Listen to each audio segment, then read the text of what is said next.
Thursday Night Football on TSN. Welcome as we get this week started. If you didn't know, now you know. To the way, Waggle's not always downhill, Chris. pressure picked up into the end zone. Johnson.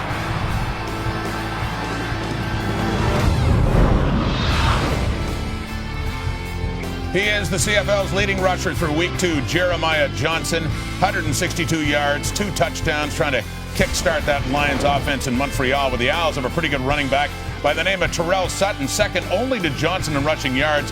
No touchdowns yet. Looked like he had one last week, but his guard pulled him in. Bitter fantasy note right there. Yeah, fans in Montreal heading to Molson Stadium, getting set for, I know that guy, by the way, their second home game.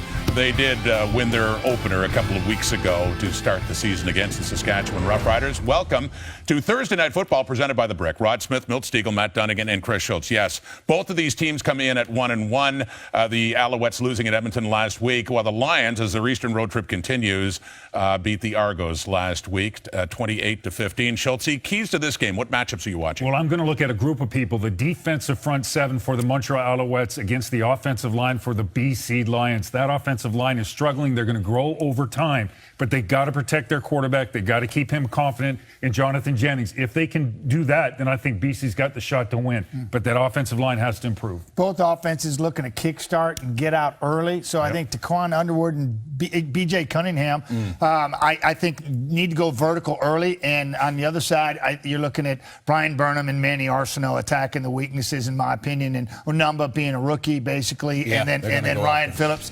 Look, a little suspect last week in Edmonton and didn't return after he got kicked in the mouth. Yeah, he's looking to have a big game against his former team, I know. But what about the return man in this game? Stephon Logan, the joystick, and Chris Rainey, the Rain Man. Both of these guys will have a big impact. Not only with the way they return the game, they'll get some rushing and also out of the backfield. I think whichever one of these guys have the best game, maybe the winner will come from that team. Yeah, getting back to that board we saw there on Ryan Phillips, that veteran guy, he absolutely brings a lot of experience to a very inexperienced defensive secondary, but I think I'm still attacking him. I'm gonna cut him out of that herd. I'm going to go to work on him with formationing and really try to challenge him, because Wally let him go for a reason. Right, and, you know, he's usually correct when he let him go, though. He's usually correct with it. Yes. The two running backs, whichever one hits 100 yards, that team's going to win. Is this good for the BC Lions to stay east as they did? 6 days ago, they won in Toronto. They got to play in Hamilton next week. I think they are going home this time. But is this good for team bonding? I mean, does to stay on the road like that? To be honest with you, it means nothing to me. Absolutely nothing. So fly doesn't matter.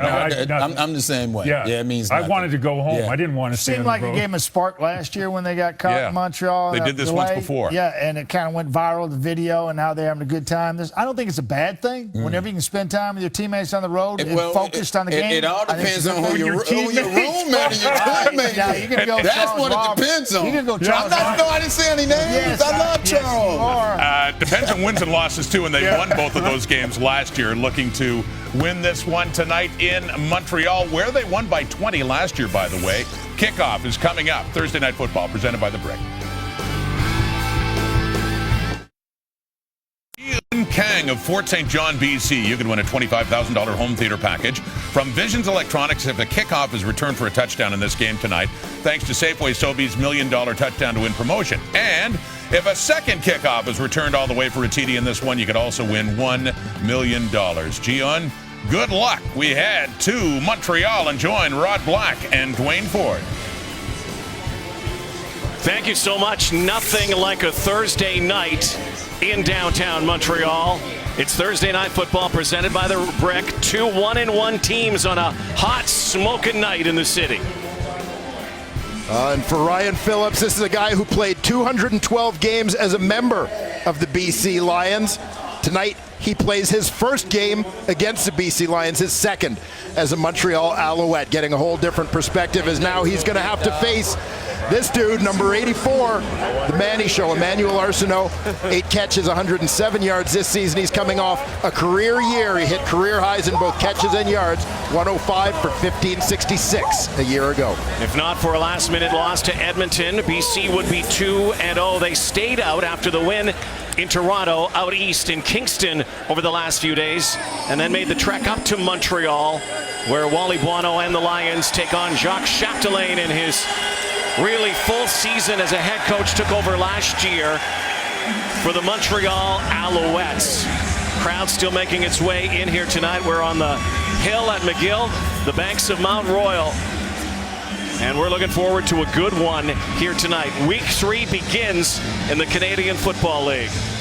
And we'll watch the JJs, Jonathan Jennings and Jeremiah Johnson, for the BC Lions. Well, Jonathan Jennings had a bit of a slow start in week 2 against Toronto, but turned it on in the second half. I felt really took over that ball game. And Darian Durant, Montreal colors for so long. He only had green in his wardrobe. We talked to him yesterday. He says it's still a little different, still getting used to it, but he loves it here in Montreal as the leader of the Alouettes. So we're ready to go here. Montreal's going to kick this off. And you heard the guys in the studio talk about special teams. We'll watch Chris Rainey tonight. We'll watch Steph Logan tonight. It could be a special night tonight. The 2 1-1s get ready to tangle here at Molson Stadium, and week 3 is underway. Boris Beatty booming it down to Jeremiah Johnson. The running back turned returner will stay on the field with his offense, and Jonathan Jennings brings that offense out onto the field tonight. Well, for Jonathan Jennings, he is now into his 3rd CFL season, 2nd full season as the BC Lions starter.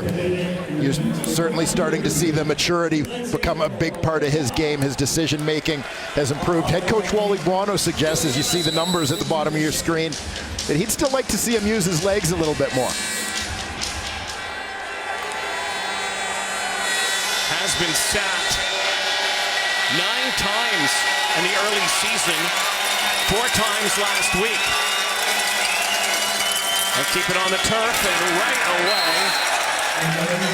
Jabbar Westerman, another one of those former Lions who has had this date circled with the first tackle of the ball game against the Lions. And here we'll get a look at the BC offense. Arsenault and Burnham in the slots, of course, the go-to guys on the offensive line. Keep an eye on left guard David Foucault, former Alouettes first-round pick, traded west in the Javon Olafioye deal. Passing down, here comes the rush. Jennings releases, and a nice catch by Shaq Johnson, hauling it in at the first down marker. And this is a guy who knows this stadium well. Yeah, Shaq Johnson back in 2012. He's the one receiver, widest guy to the wide side of the field. Given a little bit of space back in 2012, he, of course, was the CIS Rookie of the Year as a member of the McGill football squad. Jennings, crossing pattern, there's Manny. Emmanuel Arsenault, his first catch. 9th catch of the early season, coming off a 1,566-yard season. And we'll get a look at this Montreal D going with the 2 Canadians at those D tackle spots, and Sholigan and Westerman both arriving as free agents. Veterans flanking in the linebacking core. Youngster Tavel in the middle. A little bit of a patchwork secondary. We may see a lot of Ryan Phillips actually out at that field corner. We'll look for Chip Cox to line up some at field halfback. Anticipate a little bit of the rookie Brandon Dozier getting some reps at the nickel linebacker spot. All because Jonathan Mincy, what a great start to the season, is out with a concussion. First down again for the Lions. JJ. Near side to Nick Moore. Nick Moore back with the BC Lions again. Just had 4 games last year after the knee injury, celebrating. And Nick Moore had a big game last week in the first 2 weeks of the season. Well, you think about Nick Moore, Brian Burnham, Of course, Emmanuel Arsenault, 3 guys who have been proven 1,000-yard receivers in this league, and think this offense, as the season goes on, is also going to add former Ottawa Redblack Chris Williams to their arsenal. Williams not ready yet. Recovering from that torn ACL. There's Johnson up the middle, plows away, and an impressive drive to start the ball game already for the visitors from the West. Well, we'll keep an eye on this BC Lions run game.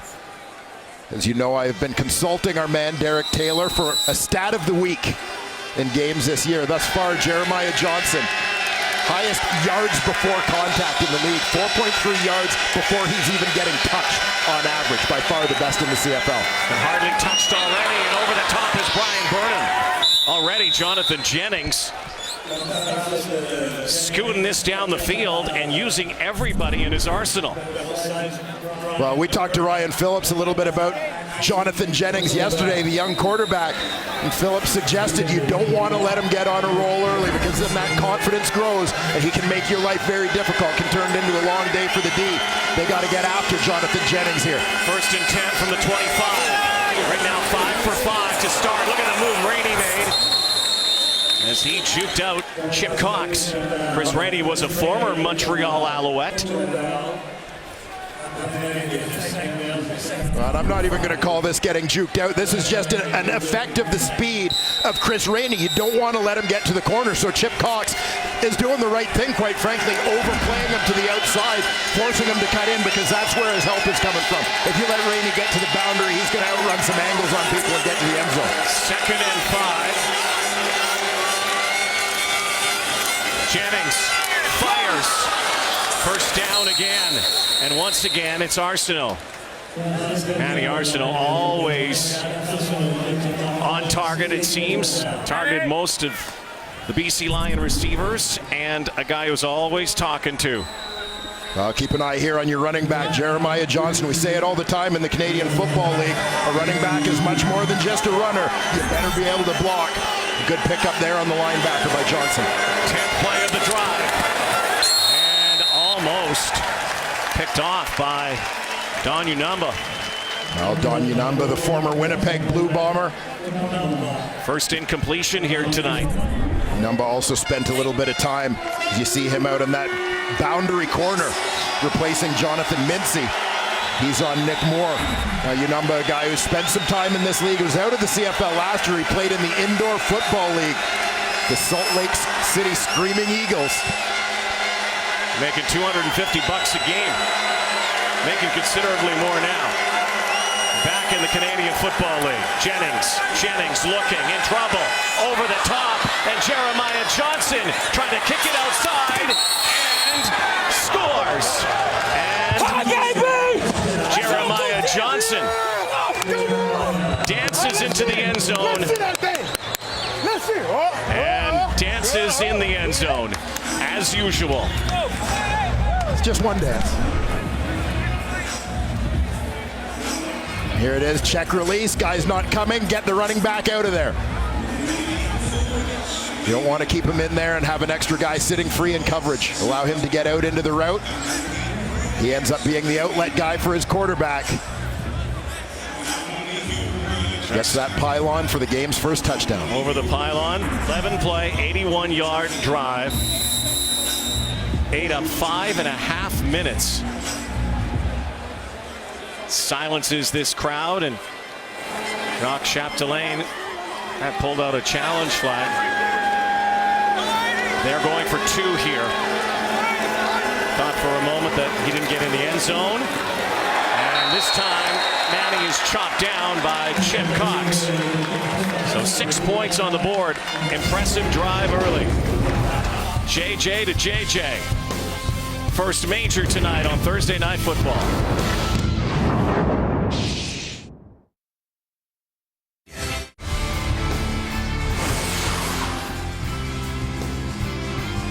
Saving you more. There's the dancing machine. I love you, baby. It's all day. Never left. I'll be home soon. Let's go.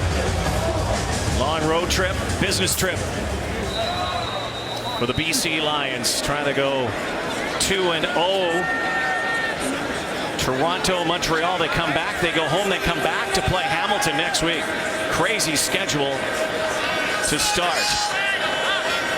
Great start, though, tonight. Ty Long boots it down to the former Lion, Steph Logan. And they call joystick. And quickly downfield, BC Lions, Michael Ah gets to him first. Darian Durant bringing his offense out on the field. Great drive, trying to counter the BC Lions.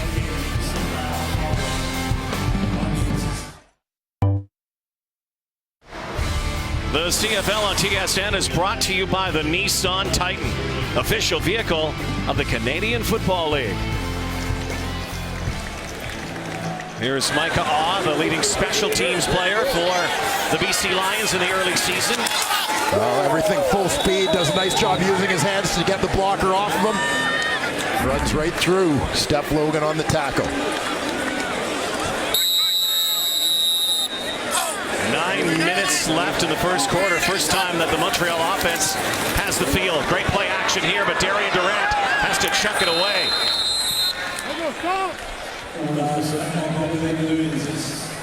Well, Solomon Elamimian coming off the edge after Darian Durant. You see his numbers on the season. Still trying to find some chemistry offensively. This Montreal Alouette unit, obviously some terrific veteran guys. Darian Durant working with the likes of Ernest Jackson and Nick Lewis, but they haven't been 100% on the same page just yet. Said yesterday, it's still a work in progress. He's enjoying it, though. 166 yards passing only against Edmonton last week. Wings it out for his running back, Terrell Sutton. And it'll be a very quick 2 and out for the Alouettes.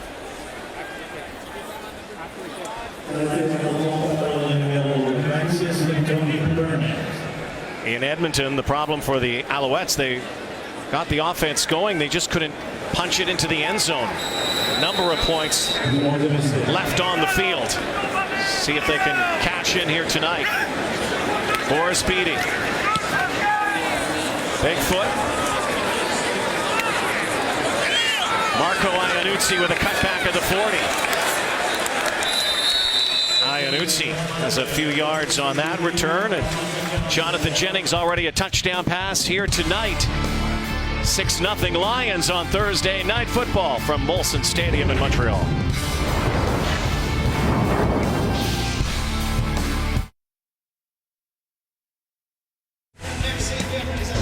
Week 3 underway. Tomorrow night, Friday Night Football continues. Clash between the Stamps and the Bombers. All gets underway at 8:30 Eastern, 5:30 Pacific on TSN 1, 3, and 4. 6-0 Lions, their second possession. They ate up the clock and ate up the turf in their first. Jonathan Jennings operating at a high percentage so far. It continues. Hello. Brian Burnham. Here you see Jennings' numbers in 2 matchups with the Montreal Alouettes last season. 51-65, 672, 2 touchdowns, 1 pick. Looking to build on those stats so far tonight. 9 of 10 already. They were also 5 of 5 on second down conversions. That's the first second down that they could not convert so far here tonight.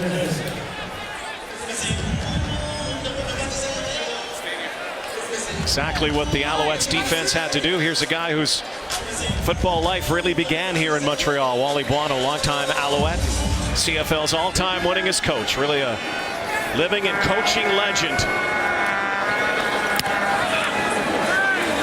Big kick, spirals down to Logan on the run.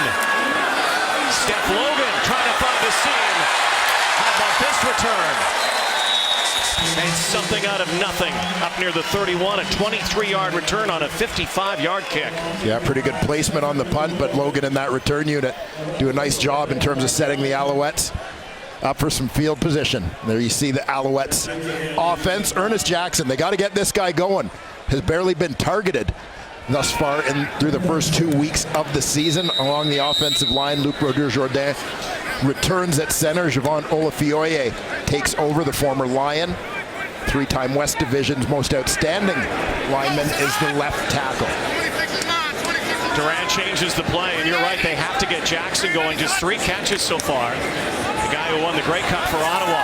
And Terrell Sutton should have had that. He likely wouldn't have gone anywhere, though. Anthony Gator was shadowing him. For the Lions defensively, reworked front four, DeQuinn Evans has been a pleasant early season surprise, former Alouette and Calgary Stampeder. Solomon Elamimian, the fixture in the linebacking court. Tony Burnett now on the weak side. Chandler Fenner at the nickel spot.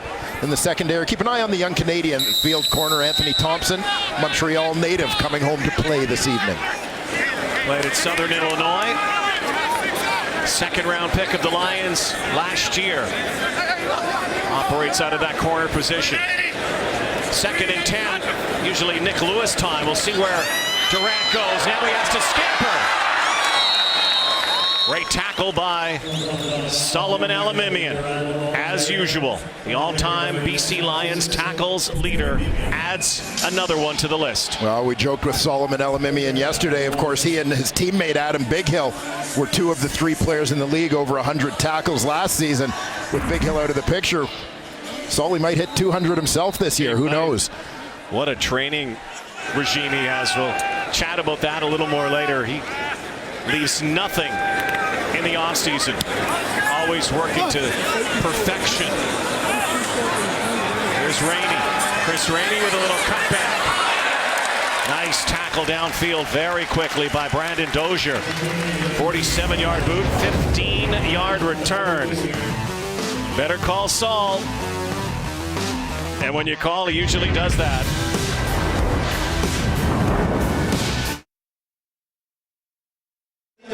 The well-traveled BC Lions lead 6-0 to the sideline. We go tonight and join John Liu. John? Well, thank you, Rod. And the Lions, after beating Toronto last Friday, didn't fly back to the West Coast. Instead, they stayed in Kingston to practice at Queen's University, take in the Canada Day celebrations, and generally bond as teammates in preparation for today's game.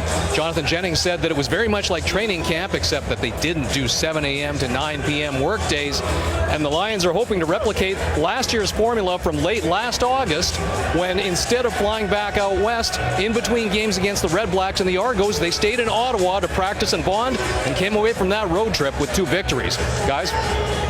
Yeah, they caught up in Kingston. A little history. Patty Sheehan and the Queens Golden Gales allowed the Lions to use their facility.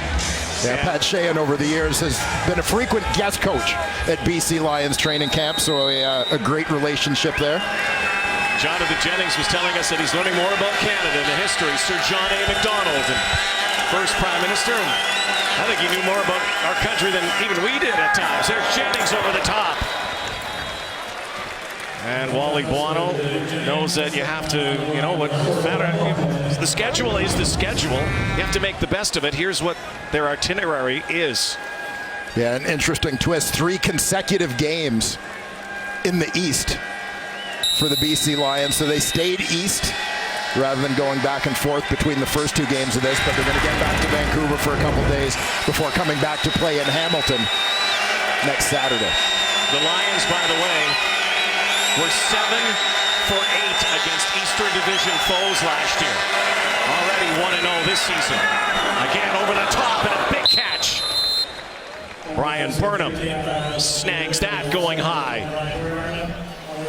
Moves the sticks. Well, Brian Burnham to me is a quarterback's dream in that he consistently makes the difficult catches. In traffic, defender right on him, absolutely fearless going airborne to get that one in traffic. 3 catches, 41 yards. Gabriel Napton, that war paint on, stops Jeremiah Johnson in his tracks this time. Oh, Napton, a key to this Montreal front 7, as there's been so much turnover since last season. Alan Michael Cash, the anchor in the middle of that front, gone. Bear Woods gone.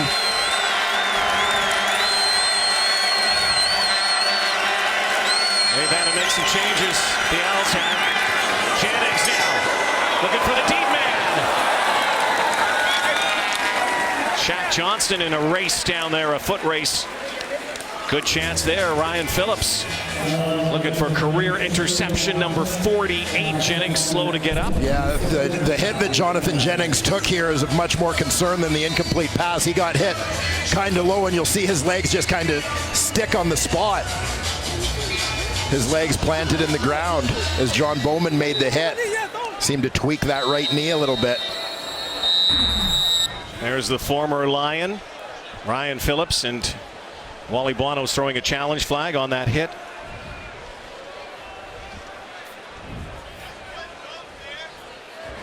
BC is challenging the ruling in the field. They believe there was roughing the passer on the play. The play will be reviewed.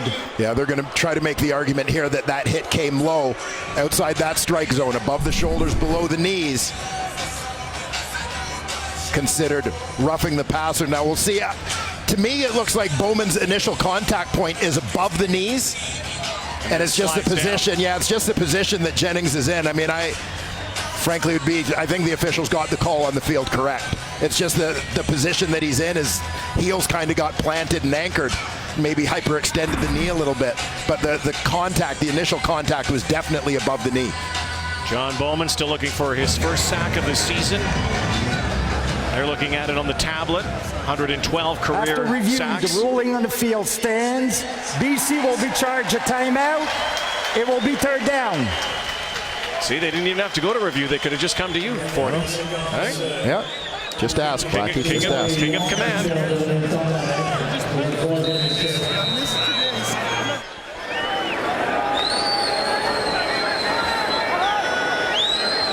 Third and 13. Under 4 to go.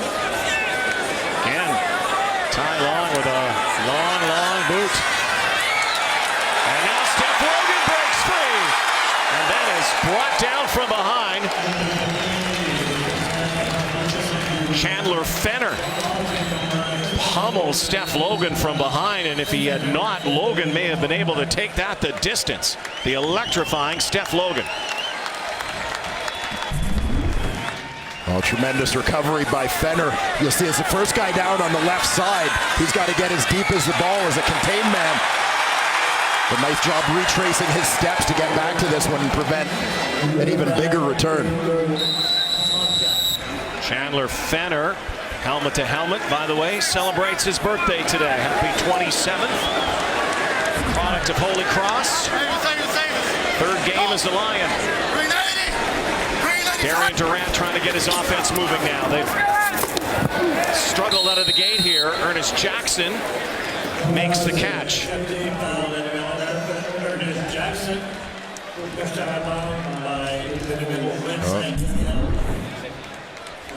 Ernest Jackson lines up as the wideout into the boundary. Good tightrope routine on the sideline. And you saw the officials well positioned to make the call there. Last year's East Division most outstanding player with the Red Blacks, and there's an offside. Darian Durant over the top. BJ Cunningham. Sorry, I think it's coming back. Looked like Ernest Jackson was the man who was a little offside there.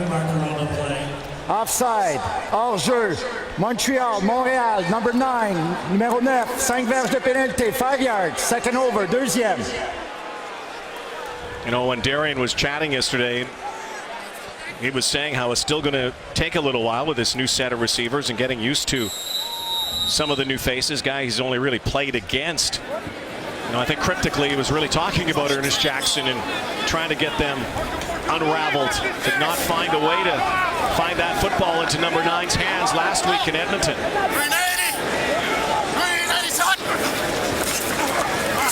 Second and 10. And Nick Lewis does it again. Catch number 988 in his career. He's marching to the all-time record of 1,029.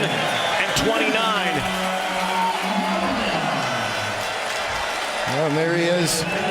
The round mound of second down. Yes, it is. Nick Lewis. Well, that's your nickname for him, but he's got tons of them. Yeah, most dubbed upon himself. Yeah, well, it's all right. Self-anointed. Nick's nicknames. We have a whistle. Time count violation. Montreal number 4. 5-yard penalty. Still first down. Struggling to get that play going, and again, Nick climbing the ladder. G. Roy Simon, Superman, Ben Cahoon, Terry Vaughn, Nick Lewis, number 4, and stays healthy sometime in August, early September. Nick Lewis could be number 1 all time. And you think about the way Nick Lewis started his career, the string of consecutive 1,000-yard seasons to start off. Swipes away Anthony Gator and has the first down. Underwood scored the lone touchdown for the Alouettes in the air last week.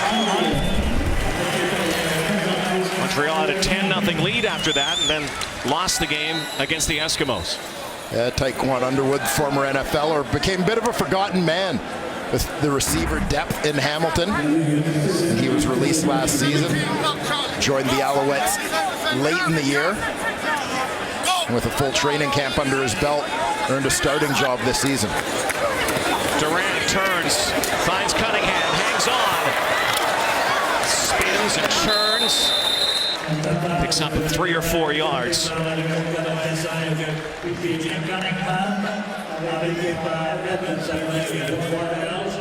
Second down, 7 yards to go. Durant now starting to find some rhythm here offensively in this last minute of this first quarter, trying to get the Owls on the board.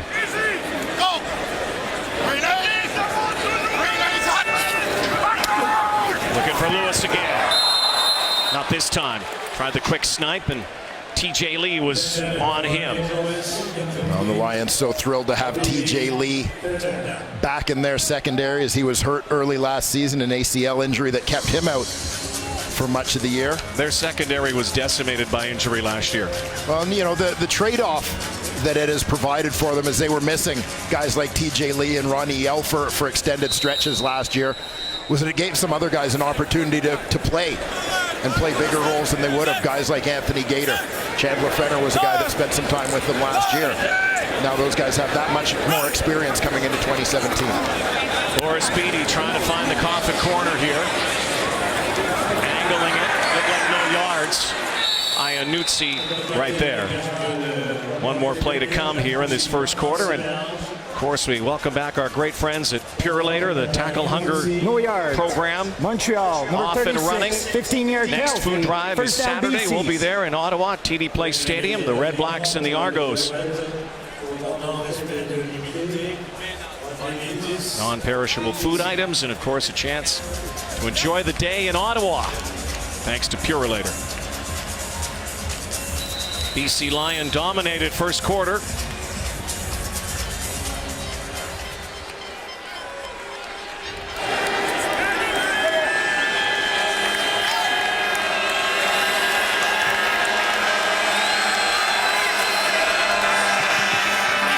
There's another quick hitter. Manny Arsenault hit hard by Kyrus Hebert, and you know those two will be grill to grill all night long. Oh, yeah, that's a pair that neither one of those guys is going to back down. And stop talking. Thursday Night Football presented by The Brick. Lions wanted a quick start tonight. They got it. They lead 6-0. Coming up, the new commissioner of the Canadian Football League will join us here in Montreal.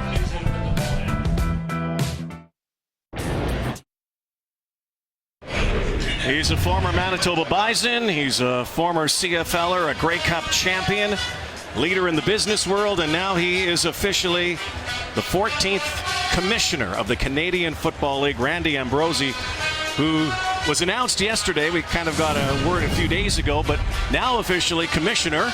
It's your first day on the job.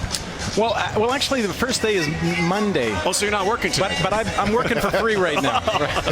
So you're like Dwayne and I. That's right. Tell us about, you said it yesterday that this was one of the greatest days of your life. Why? Well, you know, just sharing it with my family. You know, my girls are so excited about it. You know, and you know been watching me, love football basically their whole lives. And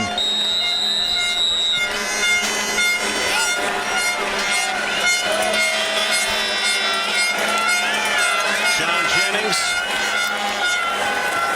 handed off to Jeremiah Johnson. So what has been the reaction from your family? Well, it's been great. My older brother Brad, pointed out that he cried because he was thinking how excited my parents would be, and then I started crying. So I think one of the reactions has been a lot of crying. So commissioners can cry. There is crying in football. Oh, there is crying in football. Absolutely. And now, Randy, the CFL commissioner's job has always been a little bit of a hot seat, maybe the hottest of hot seats in the world of pro sports. What is it that attracted you to this challenge?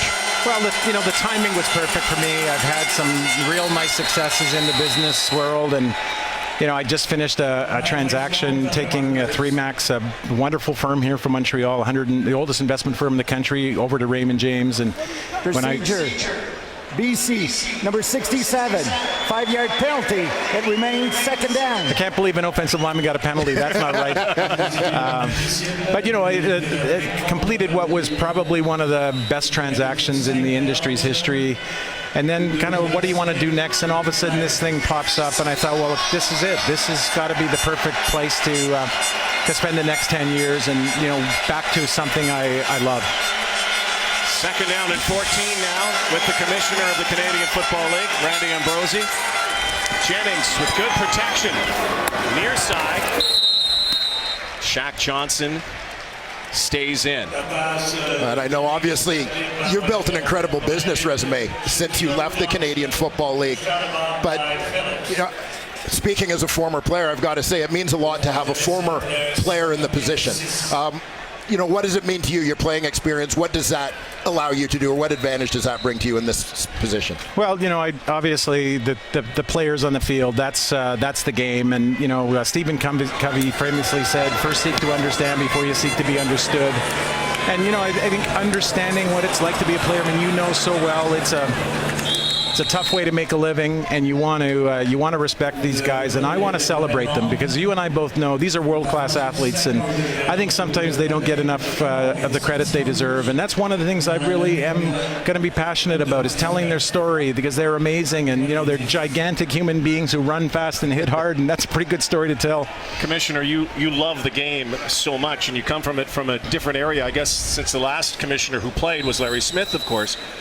But there's also some trouble spots in the game. As great as this game has been, I'm sure you've had the questions about Toronto and player safety. What is the biggest challenge that you're going to have when you get to the office on Monday? Well, I guess the honest answer is I don't think about it that way. I think first thing I want to do is spend time with all the teams. B.J. Cunningham with the catch. Yeah, I want to spend time with the teams and really, get to know them and understand what their challenges are. Try to create some synergy between the teams, and how do we learn from each other. Look what's happened in Ottawa, and how amazing. That was gone, and it's back. And I'm told that it's like the best atmosphere in the country to go to a game. And I think the people in Regina and Winnipeg and other places would argue that, but it's a fantastic success story. And what Bob Young and Scott Mitchell have done in Hamilton is another phenomenal success story. So I want to learn from those things and bring those to the table, and see if we all can't just help each other to get better. Second down and 5, and Darian Durant uses those feet. And Randy, I suspect, people talk about dealing with the Board of Governors and the challenge of 9 very different perspectives, 9 very different markets. Guessing maybe raising 3 daughters might have prepared you a little bit for that game.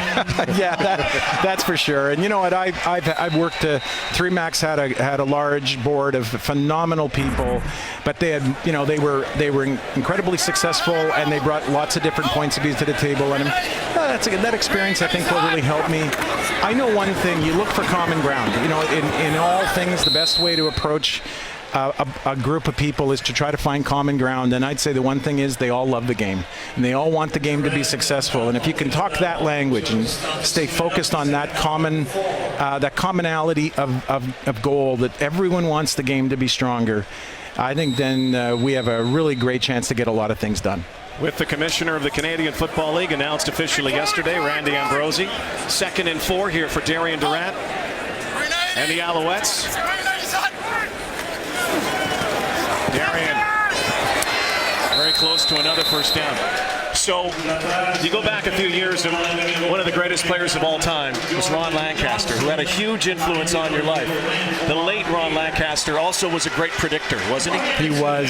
Coach and I had a special relationship, and I honestly say he's one of the greatest men I've ever met in my life, and I was just so honored to play for him, but to know him know him as a person. And when I went to retire, he said to me that he agreed that it was time for me to move into a new professional life. And he said, and I want to just tell you that you're going to be the president of something big one day, and I want to be able to say I told you so. And when I was made president of AJF, I got a phone call. I was sitting in my office, and my assistant comes in and she says, "There's somebody on the phone named Coach Ron." And of course, she probably didn't know what a Coach Ron was, but he got on. And he just said, "Randy, I can't talk long. I'm in a rush." He said, "But I just wanted to tell you how proud I am of you, and I told you so." And it was truly one of the greatest moments of my life. How happy would he be right now as well? The announcement yesterday. Are you heading to Ottawa for the weekend? Are you going to be there? No. In fact, my wife and I are going to Edmonton. Our goddaughter is getting married in Edmonton this weekend, so we're going to go to Edmonton. I'll do a little drop in on the Eskimos just to say hello, and then really starting on Monday, and sink my teeth into this new and fantastic opportunity. Excellent. Well, football. It's like that old movie.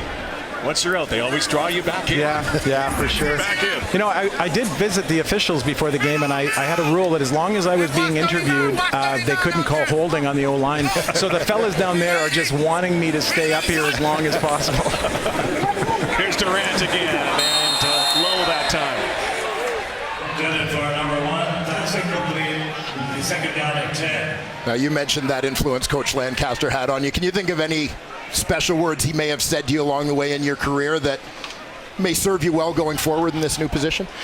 He was just team-oriented, and he understood it at its roots that everyone was important. If you watched Coach, he just treated everybody with respect. To him, every player was important. Every player contributed, and he would go around the locker room and sit in the locker, and he sat in the locker next to everyone and got to know them on a personal level.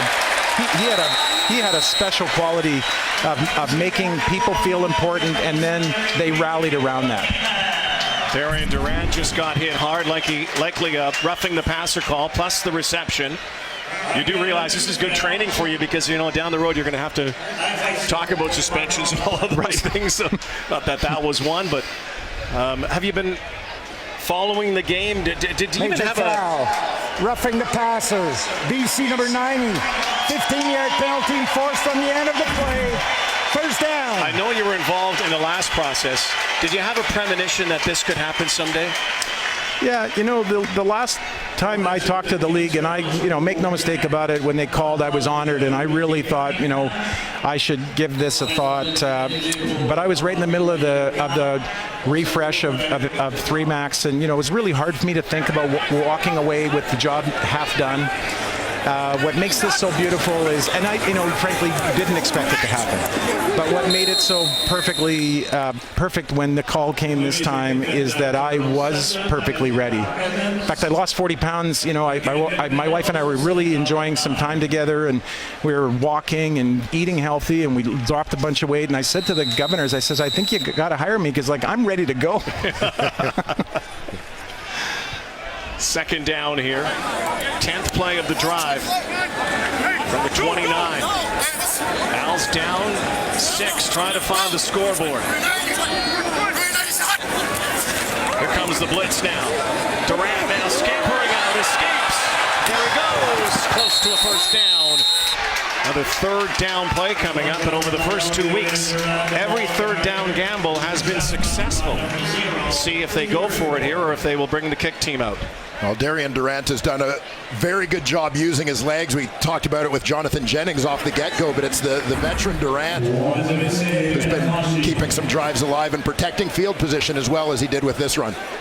Before you have to leave, what's the greatest thing about our game? Well, I have said several times now that this has been a game of inclusion. It's created opportunities for players from from everywhere, really, and it's given players who wouldn't have had an opportunity in other places to play the game we love. And I think in some ways it's like perfectly Canadian that way. Canada is a place, there's room in the Canadian tent for everybody, and we're a very welcoming country. And I think that's the CFL, and I'm especially proud of that. And you know, my message to the fans is, come and give us a try. There's room in our tent. Like, everyone has an opportunity to come and love the game the way we all do. We know you love it. Commissioner, good luck. Thank you. Congratulations. It's a real pleasure.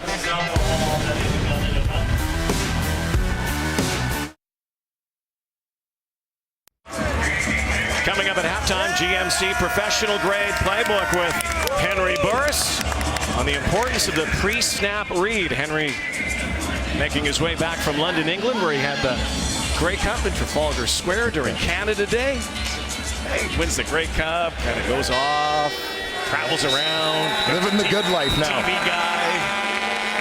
Hank coming up at half with the panel as well. Jonathan Jennings rolling, throwing out of bounds. Slow start offensively. We should not be surprised. Early in the season, first quarter scoring around the league, 6.3 points. We only had 6, and so yet scoring in the league is way up. 56 points per game. So it takes a while, it seems, for everybody to kind of get into the games. Yeah, feeling each other out a little bit.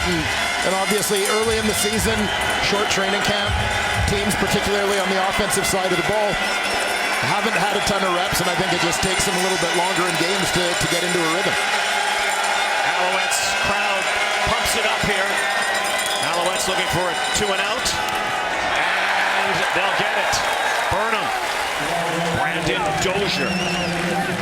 All over him. Dozier, 23-year-old, played at UNC Charlotte, at Topeka, Kansas. And you see Dozier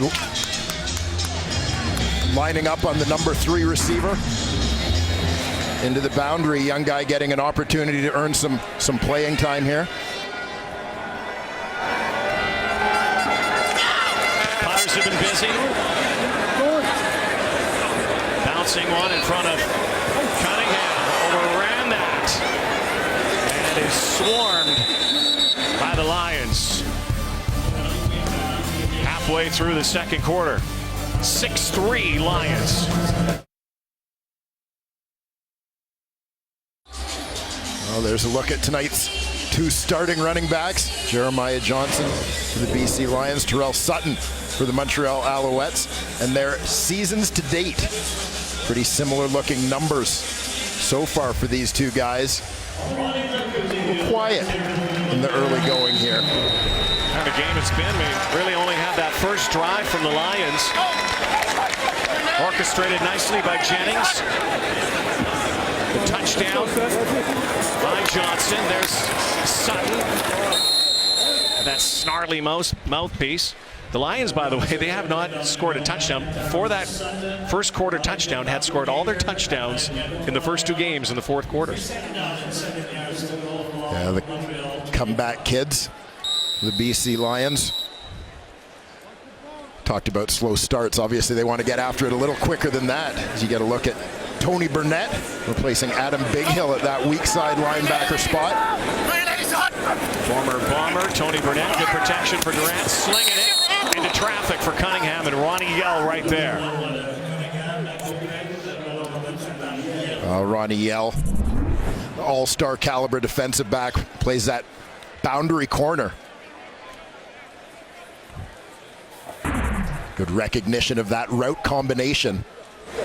Lets the outside guy go to make a break on the short route. A guy who missed much of last season due to injury, but he'll be counted on as one of the leaders in this secondary, particularly with Ryan Phillips now wearing the red, white, and blue of the Montreal Alouettes. Lions sending back 2 returners on each play. And Rainey had nowhere to roam. 6-3 score. Ronnie Yell, who broke his foot last year in Toronto in late August. Great to have him back. Looking good early in the season. Back back on this beautiful night in Montreal. Ryan Phillips against his old mates. To the sideline once more. Here's John Liu. Well, thank you, Rod. And after 12 years in BC, Ryan Phillips thought that he could ease his way into his new football life here in Montreal, but that hasn't been the case. His season was delayed by 1 week. That was until last week because of a hamstring injury he suffered in training camp, and he's playing field corner for the first time in 6 years after spending most of his reps at halfback and safety with the Lions. And on top of that, he's been asked to reprise his role as a leader, as a mentor to his young secondary teammates, because as of yesterday, the Alouettes now have 4 defensive backs on either the 6-game injured or disabled list. Guys? Yeah, thanks, John. Ryan Phillips, talk about durable. That game that he missed early in the season, he's only missed 4 games in 12 seasons. 47 career interceptions. 2nd and 1 after the play by Arsenault. Good play here. Jennings boots it. Takes it to the midfield stripe.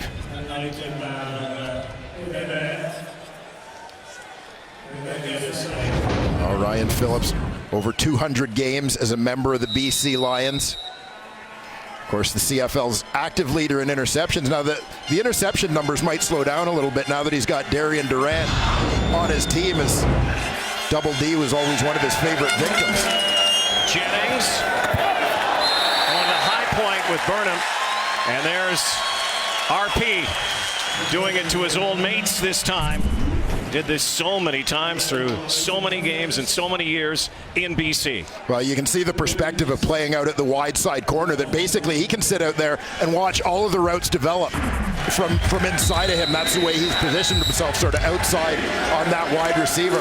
And if they're throwing to the slot as they did there, he sees it coming a mile away, makes a great jump on the ball. And obviously some intel as well on his former mate Jonathan Jennings, who used to play against in practice.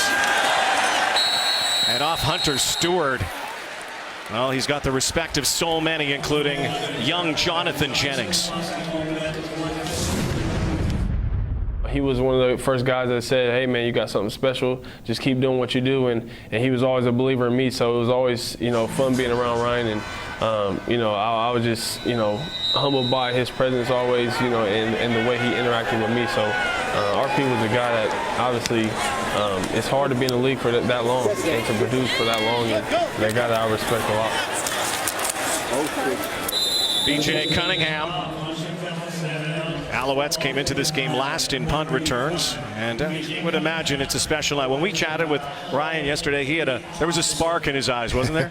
Yeah, there certainly was. But I mean, Ryan Phillips is a low-key guy. To me, the ultimate professional, has always been a class act both on and off the field. So he is a guy who, when a difficult decision was made by Wally Buono and the BC Lions, he understood it. It doesn't make it a whole lot easier, but he certainly understood it.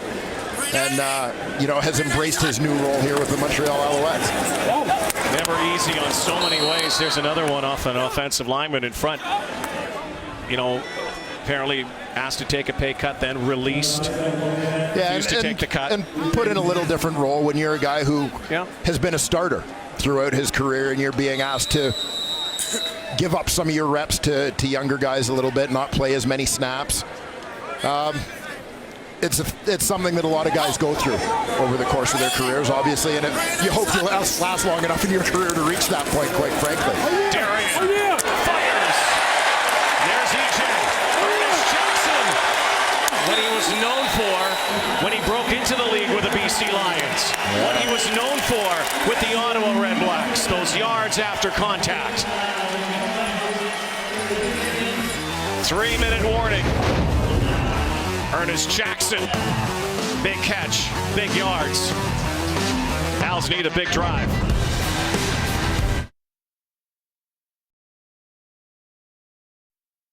The panel's getting set to talk about Jonathan Jennings' near perfect start to this game. Also what the Alouettes passing game really needs, and the effect of the Angry Bird. Plus Henry Burris in the GMC professional grade playbook.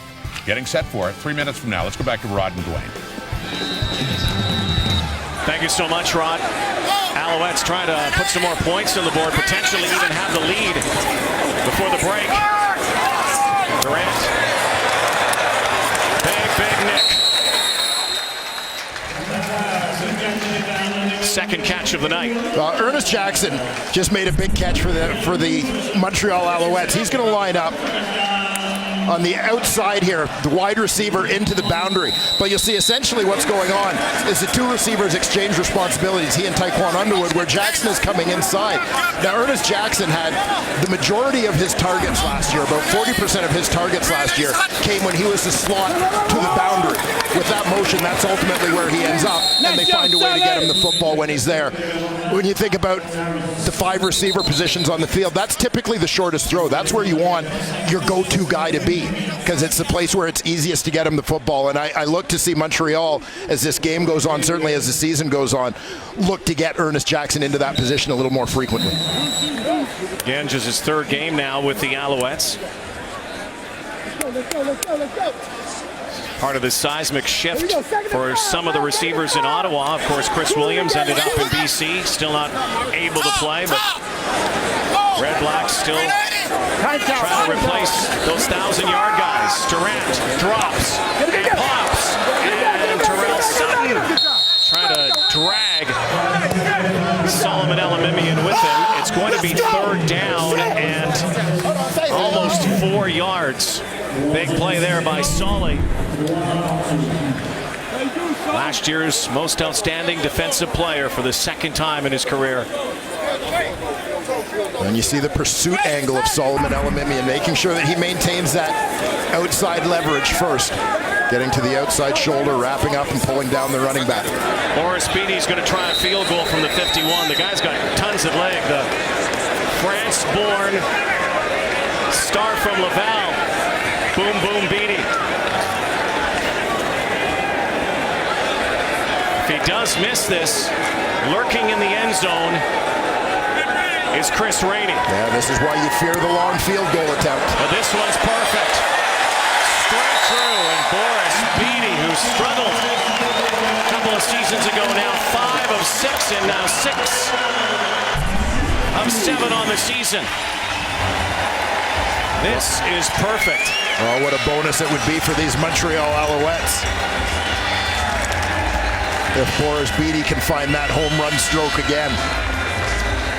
Ties it at 6. You and I saw him a lot. There's that home run stroke. You and I saw him a lot when he was playing in the CIS, now U Sport, for the Rouge et Or. Remember the first time we saw him kick? Our jaws dropped. Unbelievable. Jaws dropped. Yeah, pretty impressive kicking matchup in back-to-back Vanier Cups between Laval and McMaster. Boris Beatty versus Tyler Crapigna. I don't know if you ever played baseball in France. That's a pretty good swing, though. Looked like an Aaron Judge swing. Looking one way, the other. Pocket closing now. Sean Bowman finishes it off with Gabe Napton. Who do you give that sack to? Napton had him. Bowman. Bowman's got seniority. So he'll get it. There's the issue for the Lions. That's the first sack tonight. They've given up 10 on the season. That's worst in the CFL. I'd say Bowman. If it is definite assist to Gabe Napton here, who's the first to get a hand on him. But Bowman wraps him up and brings him down. If it is for Bowman, it's 113 career sacks, his first of the season. See how the stats man play it out. Flicking it out. Oh, what a great move from Jeremiah Johnson. Whoop. See ya. Well, the elusiveness here of Johnson and just the presence of mind to recognize where the pursuit's coming from right now. Gets his eyes upfield, quick lateral move. Jennings now trying to get in field goal position in this last minute. Former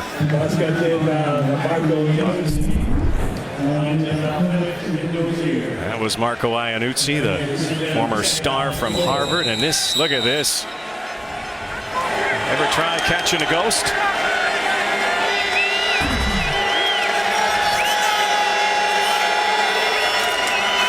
Jennings in rhythm now with Rainey one-on-one. So again, it's Don Nunamba. Now to 36 seconds, and it'll be second and short. Ty Long's longest field goal in his brief career so far in the CFL is 47 yards. So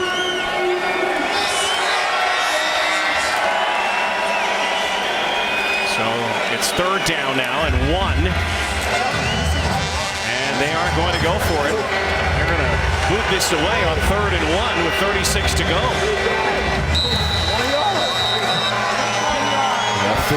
Fearing the possibility, if they don't get it, of the field goal, or excuse me, the field position and potential field goal range of Boris Bede going the other way.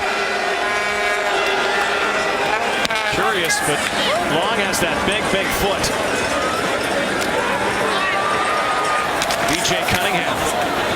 Steph Logan hasn't been back to return kicks ever since he was injured on the Chandler Fenner tackle. So get an update on him. So 25 seconds to go. Does Darian Durant just take a conservative here and go into the locker room with the tie? Yeah, you never know.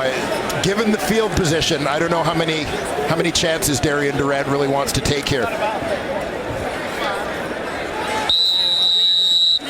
What has been obviously a close and low-scoring game where points may come at a premium. You don't want to give the other team a cheap opportunity here.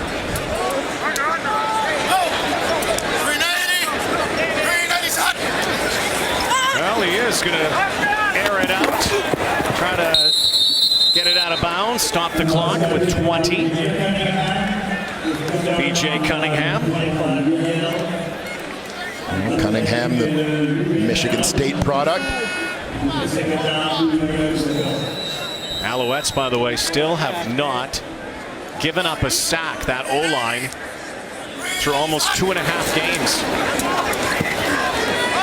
Durant again into traffic for Underwood. 7 seconds to go. This will be third down. Yeah, they tried to push it downfield to get into Boris Bede field goal range here before the end of this first half. Nice defensive play by Anthony Gator to break things up. So Bede is going to come out here and likely might just run around a little bit or try to get the clock down, but 7 seconds is a long time. So he's going to likely boot this. And there's a challenge flag on the far sideline, and so Jacques Chapdelaine is going to go to command center, likely to talk about a potential interference call on that last play. Yeah, I wonder if Gator may have been in a split second early. Likely got a review from upstairs, a replay from one of the coaches, and they said, why not here? Montreal is challenging the previous play to believe there was pass interference on their receiver. So Andre Proulx will wait for command to give the verdict. 23, number 23. There's Anthony Gator, the halfback, the accused, if you will. He'll be on Underwood on the crossing, the deep in here. Pretty close. Yeah, if we're going to start calling those, we got a problem. Yeah. Can't see this being overturned. And in super slow-mo even looks closer. If it's that close in super slow-mo, then it's pretty good timing for the defender. Super slow-mo is such a great tool as well for everybody, but don't you find it also sometimes in decisions that are made from the command? Review, the ruling on the field stands. Montreal will be charged a timeout. That looking at it in super slow-mo and looking at it in real time, there's a big difference. Yeah, we almost shouldn't be using super slow-mo on replay review because you're splitting hairs. But still 7 seconds here, so 2 challenges that did not go the way of the coaches. Bede will boot it. And it bounces to Rainey. Chris Rainey down at the 48 as the clock has also run down. Lots of defense, just one major score from Jeremiah Johnson. 6-6. The Lions and the Owls on Thursday Night Football. Let's send it back to the studio. Here's Rod and the boys.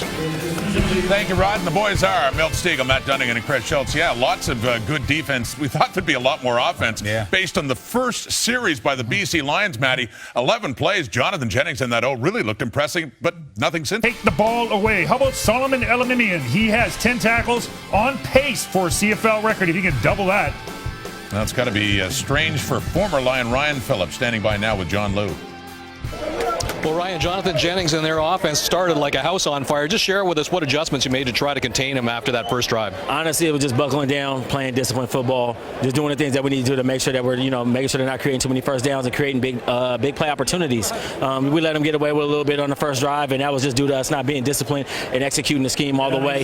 But other than that, we settled down, regained our composure, and veteran guys like myself and Chip and those guys just rally guys together and say, listen, let's take it one play at a time, let the game take care of itself. So we're playing better football now. You see guys flying around, making a little bit more plays, and let the second half take care of itself. Thanks for this, Ryan. Thank you. I appreciate it. Second straight Alouettes home game where they have a player going up against his old team where he's spent a number of years. For Ryan Phillips, they fell behind, but that defense has stiffened, and we have a 6-6 tie with that second half kickoff coming up.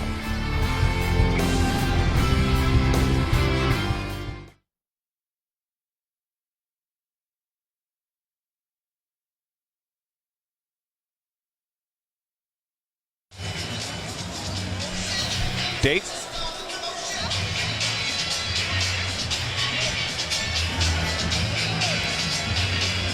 Beautiful island of Montreal tonight. It's the Alouettes and the Lions, 1-1 records, and they are tied.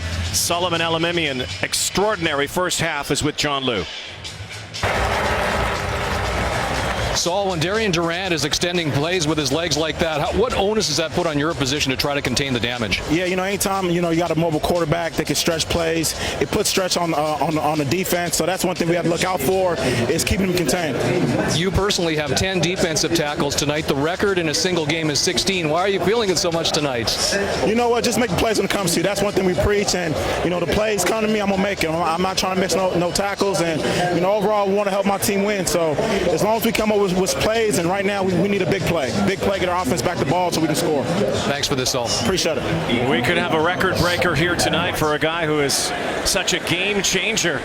Solomon Elimimian, almost 14 years to the day when Reggie Hunt had 16 in a game. We will monitor that. Terrell Sutton is back. Stephon Logan is out of this ball game. Hurt on a return in the first half. Costly for the Owls. Sutton follows a tackle and then just dust a special teams player on the way up field. And now we'll stay out with Darian Durant. 6-6 ball game, lots of defense. And Darian Durant getting good protection again. Yeah, this has been one of the keys for the Montreal Alouettes thus far, and obviously something that their general manager, Kavis Reed, set out to improve in the offseason.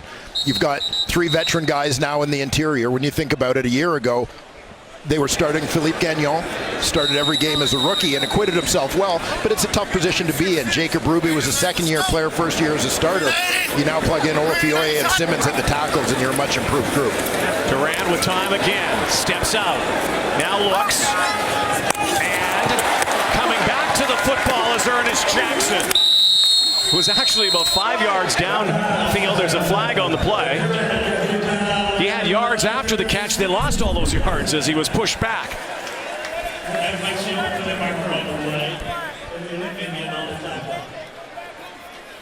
Ernest Jackson, the one receiver, widest guy into the boundary, does a nice job when he sees his quarterback on the move, working back to the football. Fundamental play by a receiver. Solomon Elimimian in on the tackle. He is everywhere. Major foul. Clipping. Montreal, number 51. 15-yard penalty enforced from the 41-yard line. First down, Montreal.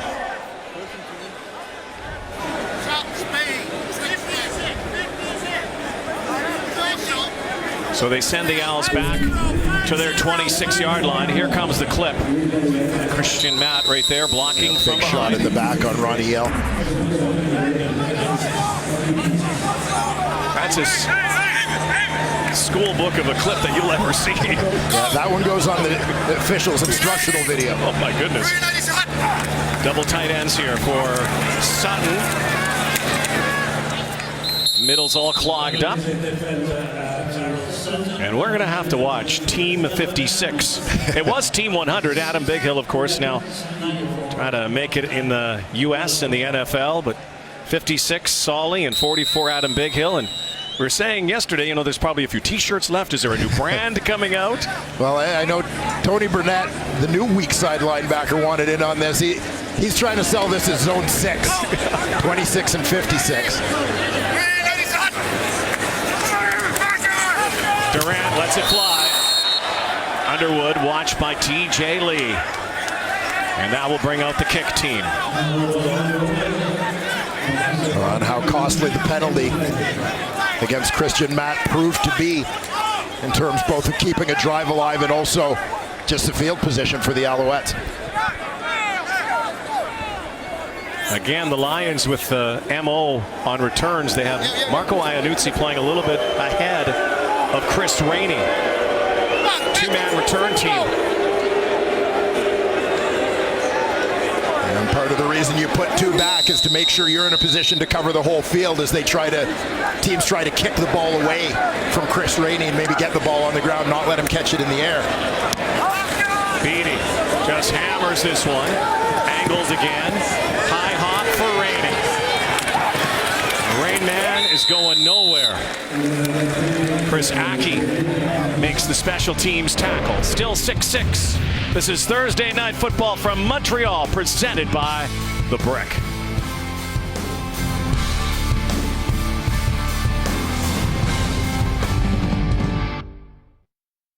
Every touchdown scored today and all season long, Safeway and Sobeys are proud to donate $250 to Special Olympics. Back to Montreal, Rod and Dwayne, guys.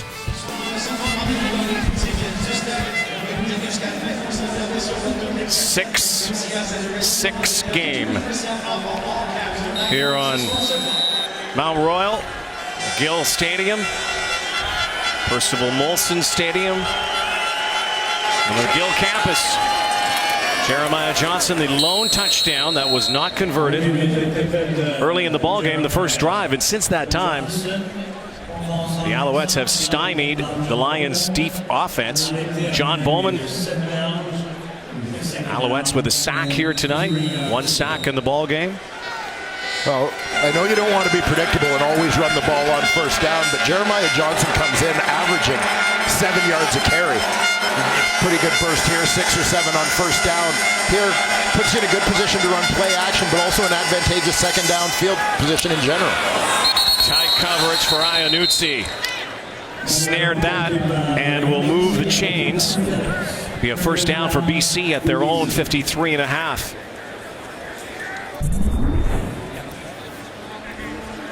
Again, you get into that 2nd and 3, 2nd and 4. You can go to the quick passing game. You can go to play action. Here it's a quick hitter to Marco Iannuzzi, the wide side, wide out. Nice job by him. Veteran out of Harvard, Calgary native, working back to the football. Jennings. It's a lateral. That's a live football. Rainey goes down. Lost yardage on the play. Chris Rainey unable to hang on, thinking about using those feet before using those hands. Yeah, pretty good execution off the run fake. It looked like, appeared to be a well-thrown ball from Jonathan Jennings to Chris Rainey, but suspect that number 2 was guilty of trying to take a peek at where the pursuit was coming from before he secured the ball. Disappointment on the sideline. Second down conversion. 24-year-old Jonathan Jennings, former star at Saginaw Valley State. Back in his pocket. And good close coverage on Nick Moore, again by Don Unumba. So again, the Lions will bring out Ty Long. These kickers are going to have to ice their legs after this one. It's been a lot of punting and a lot of kicking in this one.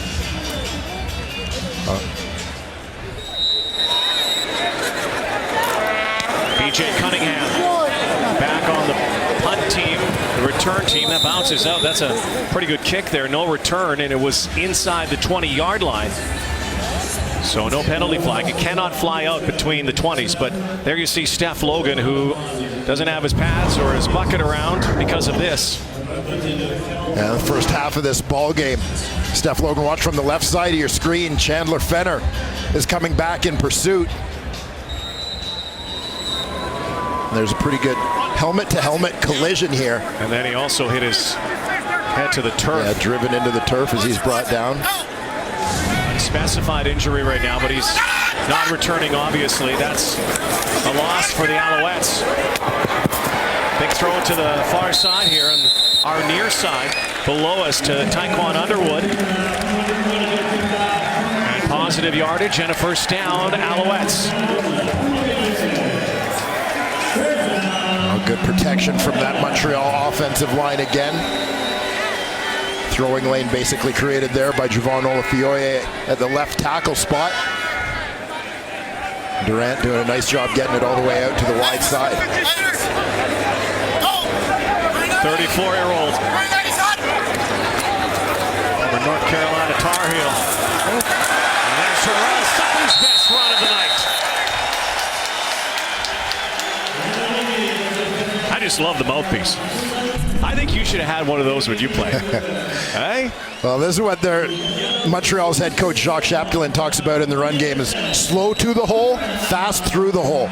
Wants Terrell Sutton to have that patience, let the blocking scheme develop, and when you recognize it, hit it. One of the things he wanted to clean up for the Alouettes offensively had to do with that precision in the run game, aiming points and so on, timing for the running backs. Fangs out. Sutton still out there and unable to hang on. Usually a catch that B.J. Cunningham can make. I know Durant's looking at that, probably thinking that was a little off target. Opportunity missed for the Alouettes. Yeah, just a little bit ahead of the receiver. You'll see them go off play action. Again, with having had some success with Terrell Sutton in the backfield, you can use that run fake, obviously, to hold up the defensive line a little bit, make them honor the run. Buy yourself a little bit of extra time, pull the linebackers up towards the line of scrimmage and create separation. That looked like offside on Montreal again. Out of the backfield, J.C. Beaulieu likely coming back, like the Owls jumped.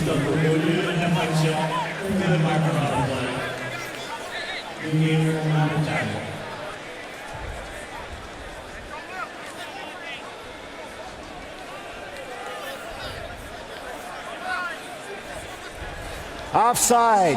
Montreal, number 85. That penalty's declined. Third down. A couple of negative plays that time for B.J. Cunningham. Drop and then that offside. So dual return team. Boris Beatty's going to try to angle.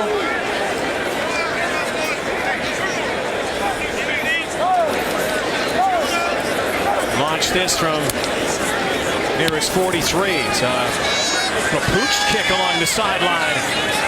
Again, they're trying to keep it away from Rainey. Iannuzzi handles. Well, just one touchdown in this ball game. Dancing guy. Jeremiah Johnson. First drive of the game, and we have not seen anyone in the end zone since. Here tonight on Thursday Night Football.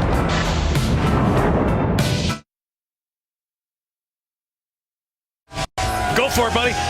This summer, winter's coming.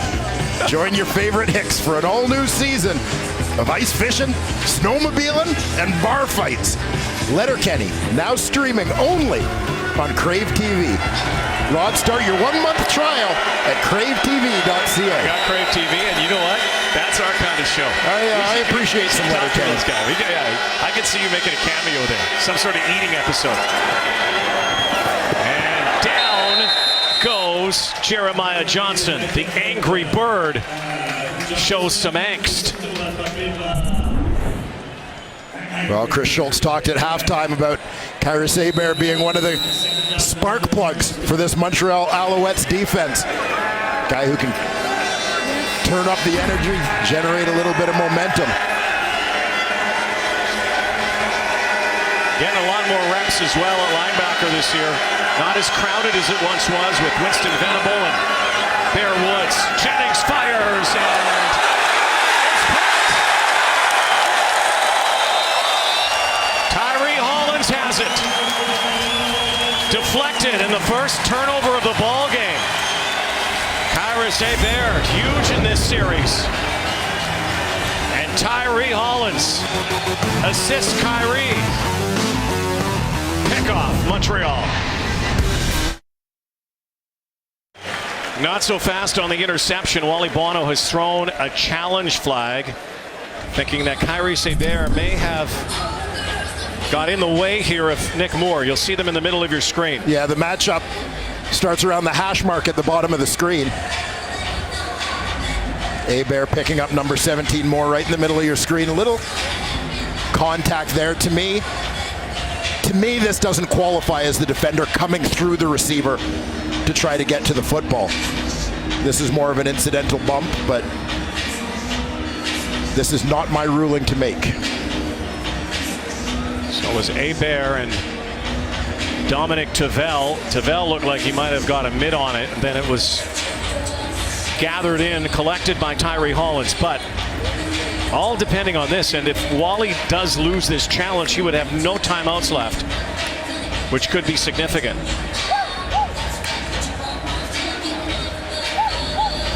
And again, the command center reviewing right now.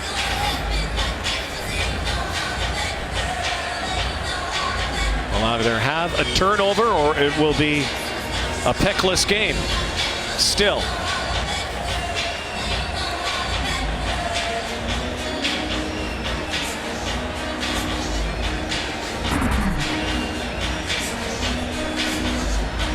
Wally Bono. Kyrus Hebert just kind of waiting. Yeah, staying warm as he waits to learn whether he can celebrate that tip or if he's going right back out on defense.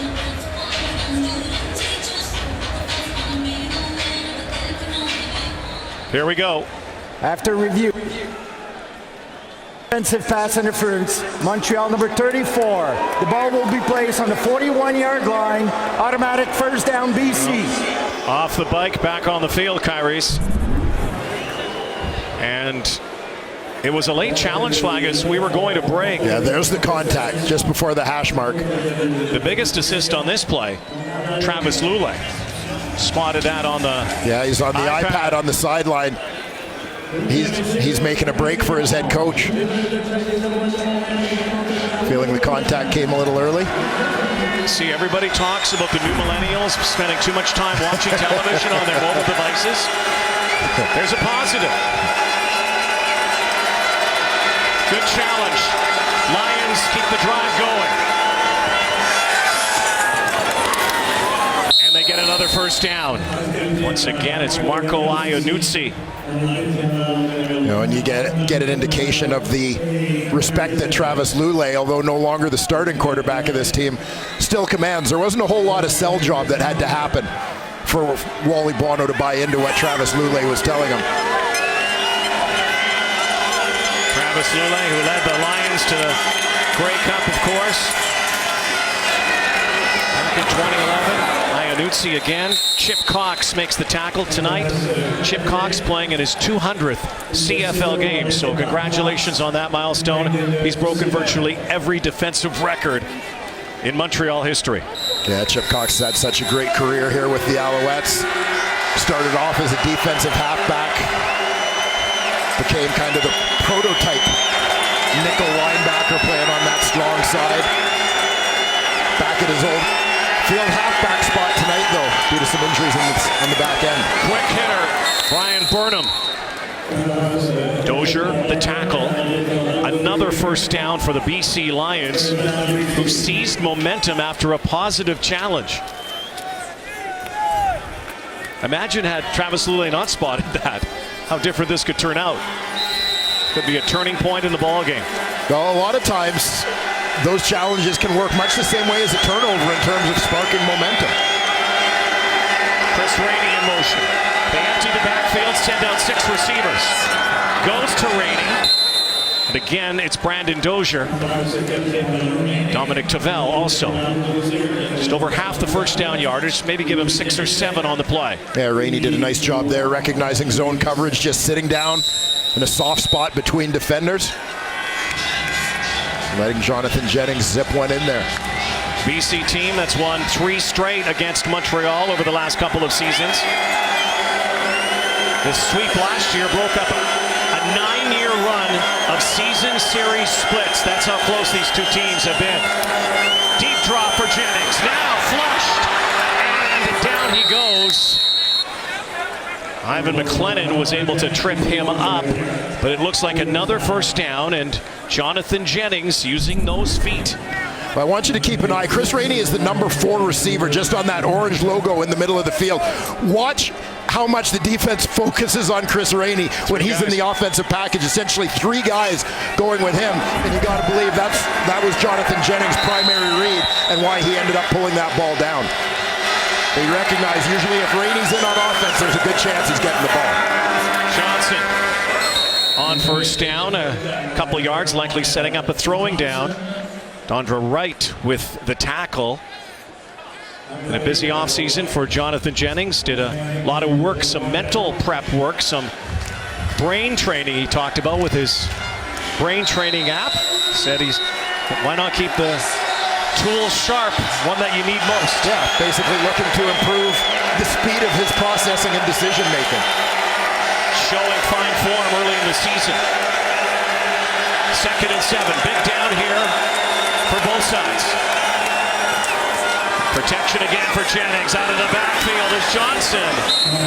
And they'll move the sticks again right inside the red zone, inside that 20-yard line. That was kind of like the play that the Lions scored their first touchdown on. Johnson over the middle. Just a few extra bodies this time around for Montreal. And it again looks like a check release from the running back Johnson. Basically, if a linebacker comes, he's going to pick him up on that blitz, but if they drop off, he's got to get out. Get another receiver out into the pattern. 1st and 10, inside the 15, low snap. Jennings gathers it, throws it, and off the tallest thing on the field, the goalpost. Yeah, and you'll see that he had a window to the intended receiver, Emmanuel Arsenault. But those uprights act as a 13th defender. Boing. You saw Arsenault. Yeah, Arsenault was open in that window in amongst a couple of Alouette defenders. So maybe a break here for the Alouettes. Their own goalpost, crossbar. 11th play of this drive. Jennings, pocket, in trouble, scrambling now, tucks it, takes it, dances inside the 5-yard line, close to the first down marker. Jonathan Jennings looked for a moment to be dropped for a loss. There's that escapability from number 10. Yeah, Jonathan Jennings, so athletic that he becomes such a weapon when he runs the football. You've got to be so aware defensively of staying in your rush lanes, containing him, so that this isn't the result when you get pressure on him. 4 carries, 19 yards thus far for the Lions QB. So it's going to be 3rd down. They bring out Ty Long. Points are a premium in this ballgame. When you think of it, you go back to that possible turnover. These are bonus points as well, especially after the challenge that was won. Long penalty.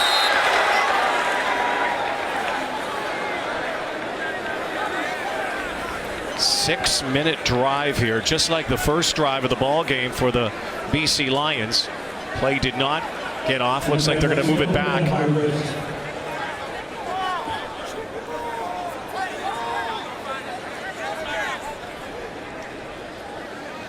Ty Long, by the way, 7 of 8 this season.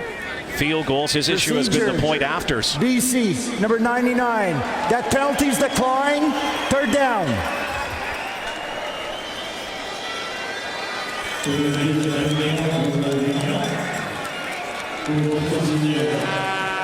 Long the lineup to do it again. Of course, the rookie presumably filling in for veteran Swayze Waters, who is signed as a free agent in the offseason, replacing the departed Richie Leone. Swayze Waters recovering from a quad injury, getting close. Travis Lulay the hold. Long, the kick, buries it. That drive was all about Travis Lulay. The hold there for Ty Long and getting that challenge out to Wally. For Solomon Elimimian, 11 tackles and now 600 in his glorious career. And as great as he is in the regular season, it's all about the offseason. I got a really good trainer who pushes me to the max. You know, every day I go there, I want to quit. I ask myself, why am I playing football? Because the training is so hard, but you know, it's so rewarding. And that's the kind of punishment you have to be able to endure for the, long season. You have 18 plus games. You have to make sure your body is top notch. You have to make sure your mind is where it needs to be. And when you put that kind of effort in, you want to reap the benefits of it. When it comes down to it, it's all about, the fear of failure, the fear of not helping my team get to the Grey Cup. So that's the reason why I spend so much hours in the gym and working out. And that is the reason, my friends, that he is a 4-time multiple award winner in the CFL, a most outstanding defensive player twice, a most outstanding player in the league. He walks it. Yeah, quite simply, Solomon Elimimian's success has not happened by accident. Great player, great person. Nick Lewis, and good luck. I just felt the earth shake. Solomon Elimimian, 11 tackles tonight, zeroing in on that time as well on Nick Lewis, but he's been all around the football. Could be a record breaker tonight. Well, this has been Solomon Elimimian throughout his Canadian Football League career. Going side to side, stepping up, making the plays.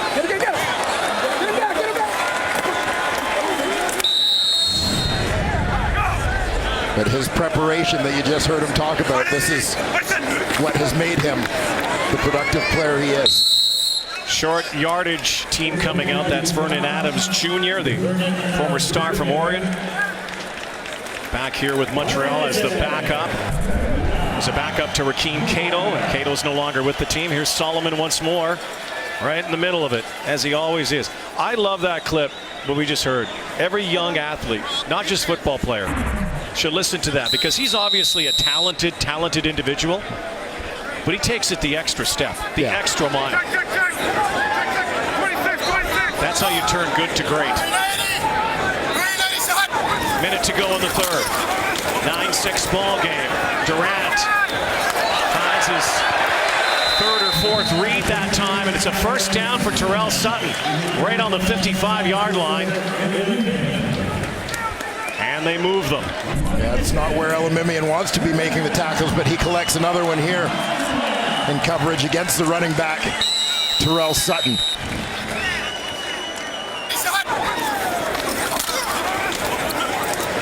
With 12 tackles in the ballgame. And the record is 16. There goes Terrell Sutton again.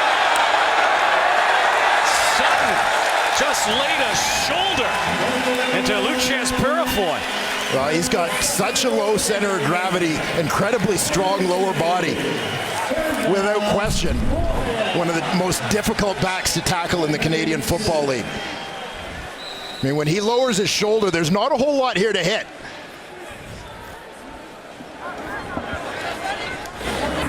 5'8", 213-pounder out of Northwestern, native of Akron, Ohio, is Terrell Sutton, the rushing leader in the CFL on the final day of the season in 2015.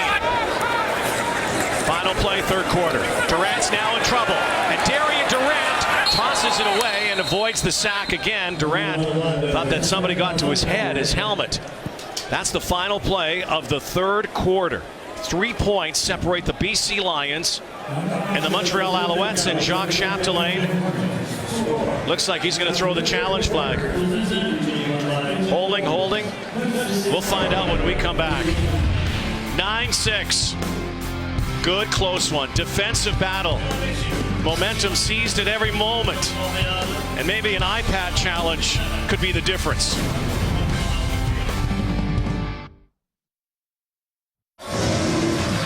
Well, scoring is way up in the Canadian Football League, but not in this ball game here tonight. 9-6 the score. BC Lions. There was no challenge on that final play of the third quarter, so the Montreal Alouettes will kick the football in just a moment.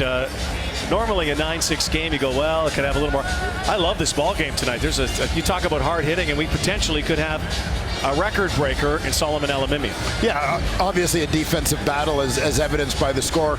You have to love the rebound that Montreal has had after BC's first offensive drive. And Ryan Phillips talked a little bit about it at halftime with John Liu, just the impact of having some veteran guys who can settle things down when you get off to that rough start and get things back on the rails.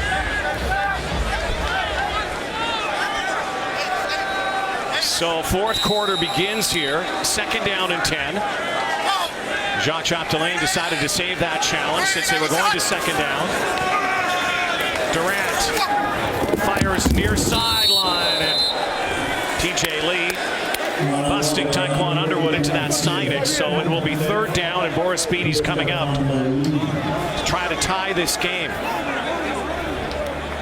Again, Beatty has now made 7 straight field goals after missing his first of the season. Made from 29 and 51 here tonight. We'll see if that home run swing will come out again.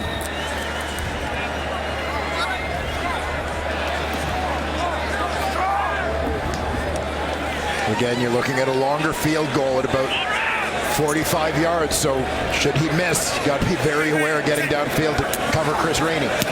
Kick is up and just so much left. Kent could have made that from 65. Knocks it out of the yard once more. There it is, Boris. Boom, boom. Classic. And that's what CFL Wired is all about. Turn up the sound on CFL Wired. I'm gonna catch a fade on him before this game is over for a touchdown. Hey, give me some! Jay, I like this group, man. Let's go! Mic'd up players, behind the scenes action, CFL Wired. Tuesday, 7 Eastern, 4 Pacific across the TSN network. So 3 great swings tonight for Boris Beatty. It wasn't too long ago, Beatty took the job from Sean White after coming from college, and then he absolutely lost his mojo. Got it back. Yeah, it's, I guess, the classic sophomore jinx. As a second-year player last year, really struggled. Was replaced by Anthony Farah, former BC Lion, during the second half of the season, but looks like he spent his offseason getting his mind right. Here's Jennings. Pumps it out. Pumps it over to Arsenault, who's been very quiet since the first quarter. Manny and his old teammate Ryan Phillips, one-on-one battle on that far side. Well, this is where you find out who was right in all those years of trash talking during practice. The friendly chatter that happened about who was going to beat who and what would happen if they ever faced each other in a game. That was a serious stiff arm from Manny Arsenault. 6 catches in this ball game now, but most of those coming in the first half. 9-9 ball game. Could go down to the wire here tonight. Jennings again. Rainey. Don Unumba has done a number on that far side. Well, Don Unumba again, guy who spent a couple years in the Canadian Football League, 2014, 2015, out of the league a year ago, but definitely wanted back in, reached out to a fellow alumnus of Southern Arkansas University, that being Nick Lewis. Nick Lewis put him in touch with the Owls general manager, Kavis Reed, and ultimately earned Unumba an invite to training camp. Released at the end of camp, but they were more than happy to bring him back when they had some injuries on the back end. Second down conversion, Jennings, and what a grab by Jeremiah Johnson. That's a running back, folks, who also is a serious dual threat. Yeah, we talked about Jeremiah Johnson as the league's rushing leader coming into this game. Not a lot of rush yards to be had, but he's demonstrating all his versatility. We've seen him on the blitz pickup tonight. Here making a tremendous catch on the wheel route as he gets that man coverage against the middle linebacker, Dominic Tavel. Jennings Drop that in there nicely. Instant field goal position now for the Lions. Chance to retake the lead here.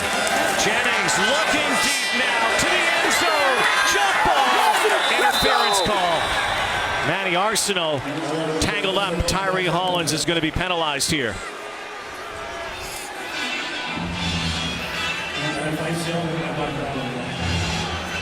Defensive pass interference. Montreal number 26. The foul occurred in goal. The ball will be placed on the 1-yard line. First down, BC. One of the keys to this play, so we'll see the tail end of it. In the collision, as Hollins runs up on Arsenault. He's not completely aware where that football is at. He's just trying to close ground.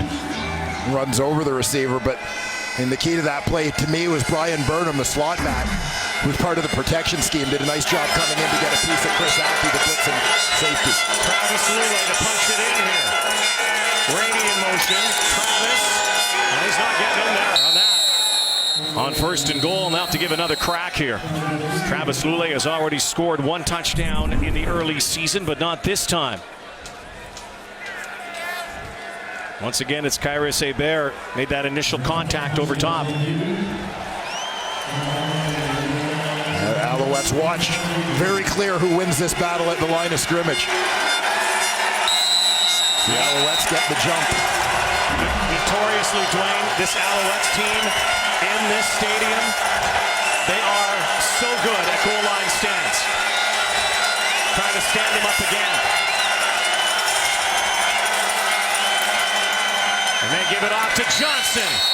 And it looked like an Alouette had been lined up offside. And once again, the dance for Jeremiah Johnson. Looked like offside against Montreal. They were lined offside. up. Montreal, number 98.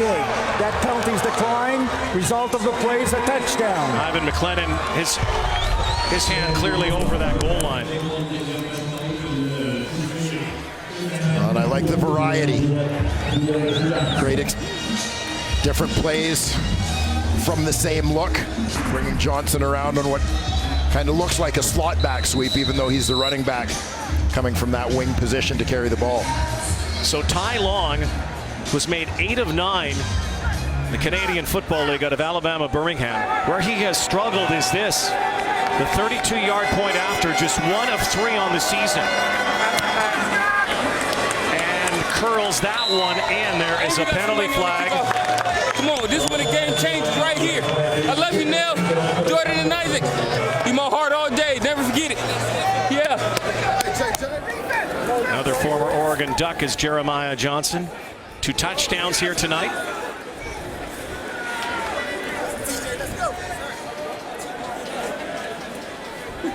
Looks like the point after will be good. 1 possession game with lots of time left.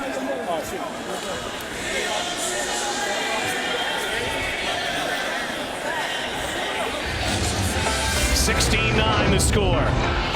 JJ and JJ. That's the story for BC tonight.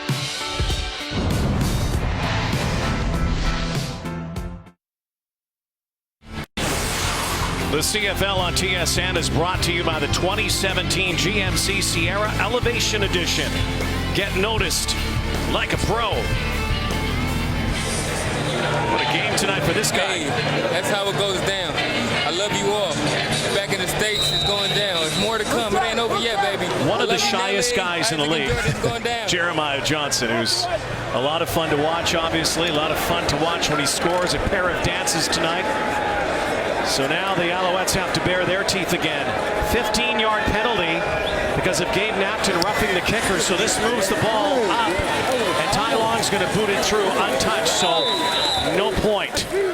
That could have been significant, actually, that point, because, again, it's a 7-point game, but there is no point as he boots it through. There is no score on the play. Ball will be placed on the 25-yard line. First down, Montreal. BC Lions have done a really effective job, even though they've only put up 16 points, of controlling the clock. They came into the game tonight leading the league in time of possession. Yeah, and that kind of goes along with having a running back who's the leading rusher, consistent with a ball control type offense. Gabe napped, and that was the penalty that meant 15 yards. Did not mean a point, though, as Long booted it through. Gary Durant, 18 of 29, 168. And this guy, Terrell Sutton, fumbled the football. It had been whistled down. There's 56 again in on the play, but not on the tackle. And Solomon Elimimian hovering now near a CFL record. Most recent play made by his new wingman, the boundary side, Tony Burnett. 14 tackles now in the game. CFL record set by Reggie Hunt back in 2003, 16. Watch 56. Durant now slinging. He's got Underwood. One of the biggest tosses of the night for the Alouettes. Big gainer. 26 yards for Taekwon Underwood. Well, this is a well-placed throw by Darian Durant and terrific concentration by his receiver, Taekwon Underwood. He's got a step, as you can see on Anthony Gator. Just staying with that football in the lights, getting the body turned. Nice job by number 1. Former Jaguar, former Buccaneer, and Patriot. There goes Darian. To throw it quick, and Underwood needed to one-hand that. There was a penalty flag in the backfield.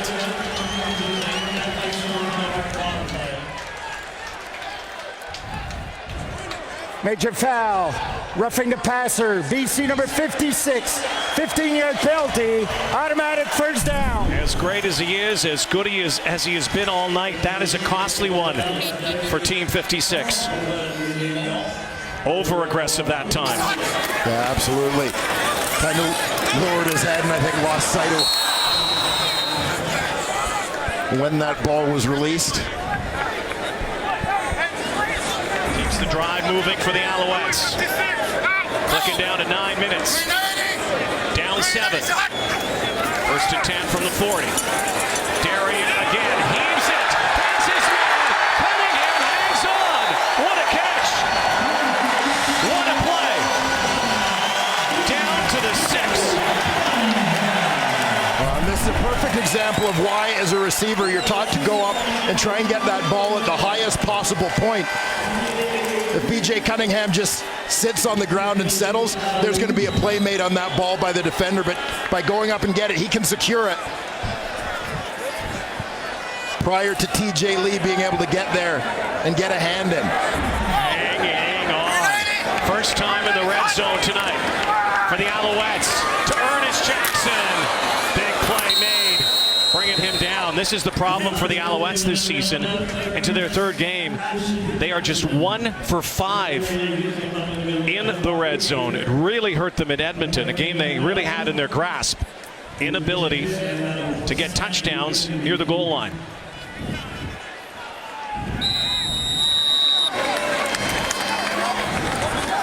Huge second down here. Yeah, absolutely massive.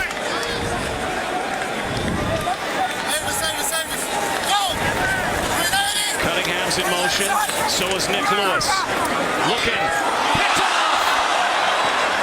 Tony Burnett being chased down. Flag on the play. Ernest Jackson's not going to catch him. There is a flag down. Burnett will score. But is this coming back?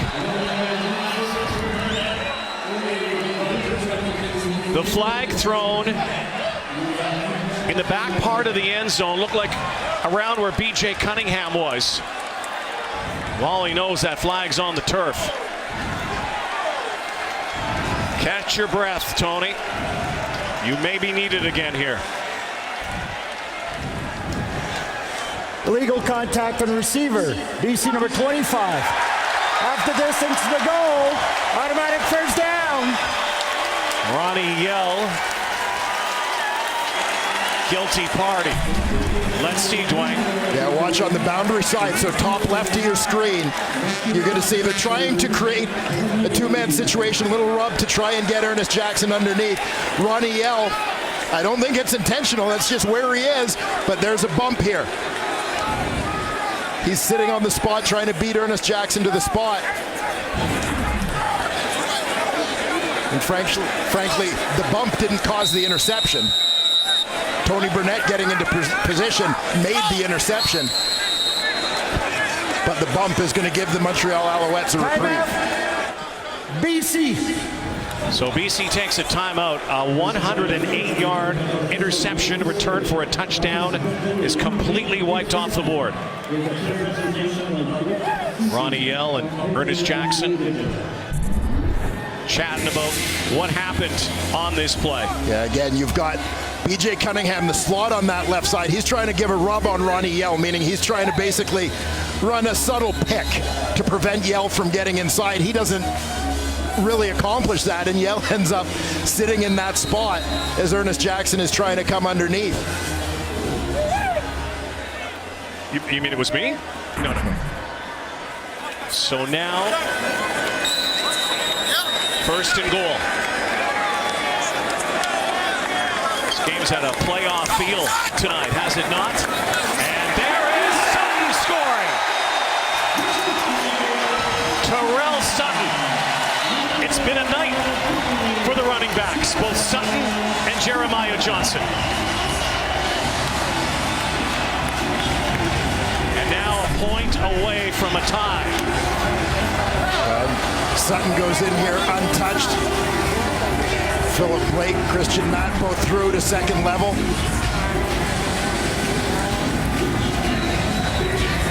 Nice job by the Owls offensive line in crunch time. First touchdown of the season for Fang Terrell Sutton. So now a 32-yarder that reeks of so much importance. Beatty Elementary. Great drive. 7 plays, 85 yards, ate up 3 minutes, 39 seconds. And we got ourselves a tie ball game.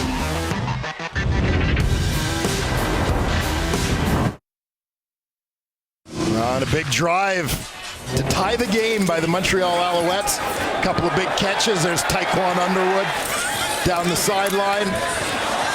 Key penalty. Solomon Elamimian charged with roughing the passer. B.J. Cunningham goes up and gets that one. Then another big penalty. Another big penalty. Ronnie Yell called. The interference on Ernest Jackson gives the Owls a reprieve, and Terrell Sutton makes him pay. We are square at Sweet 16. 7 minutes to play. Anybody's ball game here. Maybe the last team to touch it tonight. Here's Rainey. He's got some blocking help here. Rainey bursts through. Good return for him. Best of the night for Chris Rainey. Ball game. Tie game. Jonathan Jennings, you're up. Thursday Night Football on TSN, presented by The Brick. Saving you more. What a great Thursday night here. Hot summer night in Montreal. It's been a steamy one. It's been a terrific ball game, back and forth. Not any high-powered offense by any stretch, but some intensity, some hard hits.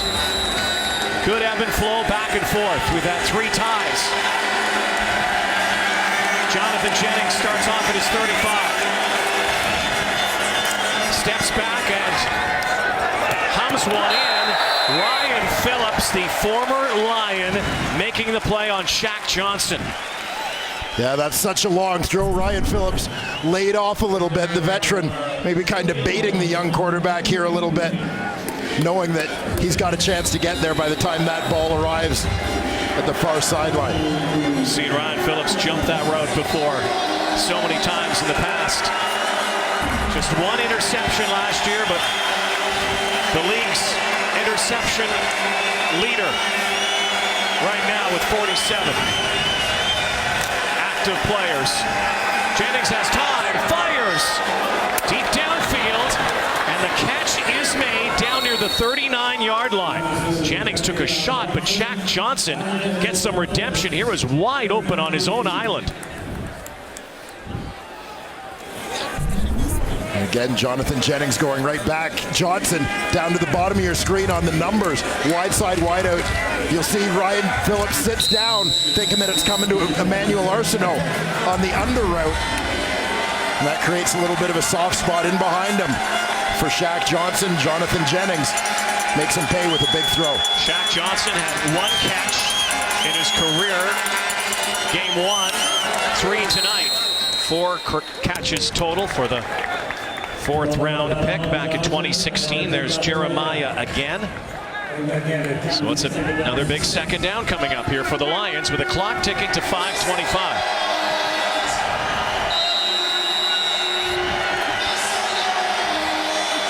Lions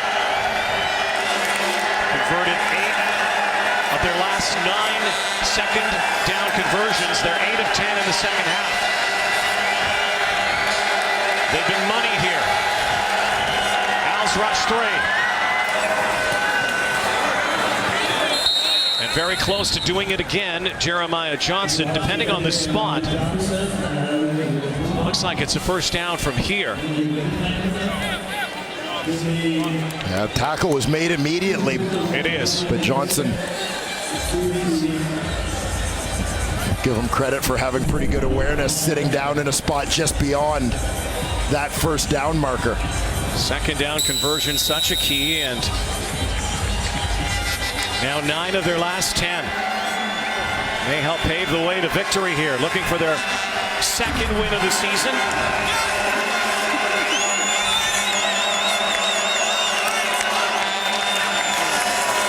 Off again to Jeremiah Johnson. Dances out. Tabell knocks him out, and it's at the first down marker again. It looks like they're going to move them once more inside that red zone. It's a first down. This guy's had a monster night. Yeah, you get into the 4th quarter of a ball game like this, and defense starts feeling the fatigue.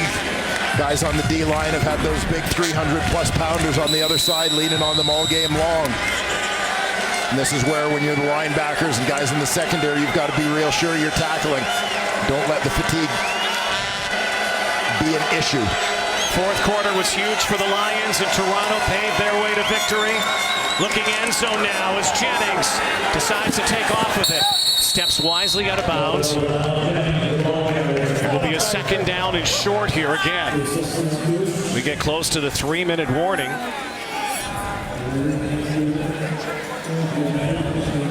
Well, this is an example of the positive of Jonathan Jennings using his legs. Things got covered up well by the Alouettes secondary, yet he's still able to go from 1st and 10 to a 2nd and short situation here. Alouettes looking for a stop here and force a field goal. Key second down. They've been converting them like crazy. Jennings now. Again over the top, and Chris Rainey has a first down. The Lions will go 1st and goal. Well, terrific protection there from the Lions' offensive line, giving that route time to develop. Little lob toss from Jennings. Rainey, great hands. Crawls to the 2. Lion team with so many offensive weapons, Dwayne. Well, just the overall explosiveness of this team, and there you saw the speed of Chris Rainey coming across the field. Hovering near the end zone. It's the 3-minute warning in Montreal, tied at 16. Winning today for Mikel Eugenie, the All-England club. Wimbledon continues tomorrow. We're almost there, day 5. Action at 6:30 a.m. Eastern. Under a Bella Luna tonight, Bonne Nuit in Montreal. And right now, the BC Lions, another clock-chewing drive. Travis Lule comes in. This has been Jeremiah Johnson territory all night. Not this time. Lule scores. The Lions surge ahead again. 2:43 to go. Noel Thorpe shakes his head. Oh, we showed you a little earlier the impact that Chris Rainey has on the defense's mindset in the passing game. Here it's in the short yardage game. You've got to be so aware of Rainey coming around on that sweep that everybody loosens up a little bit, anticipating the possibility of a perimeter play. And that creates room for Travis Lulay going the other way.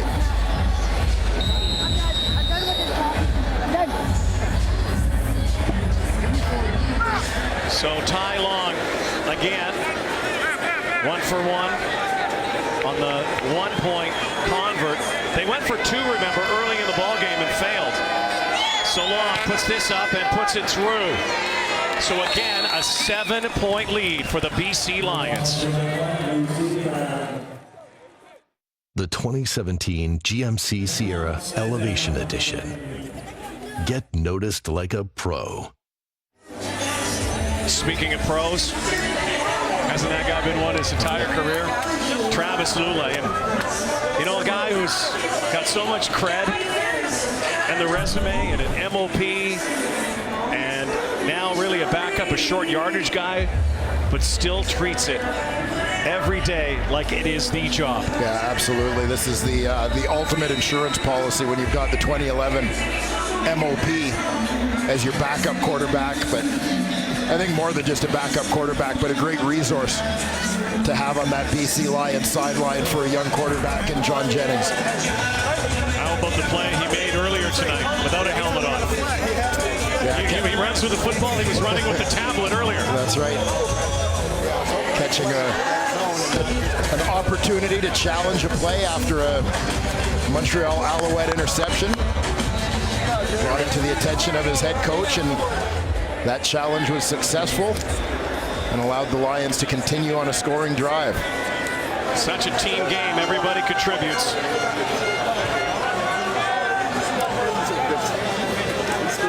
Now it's time for the Alouettes to answer. They have all night. Deep kick.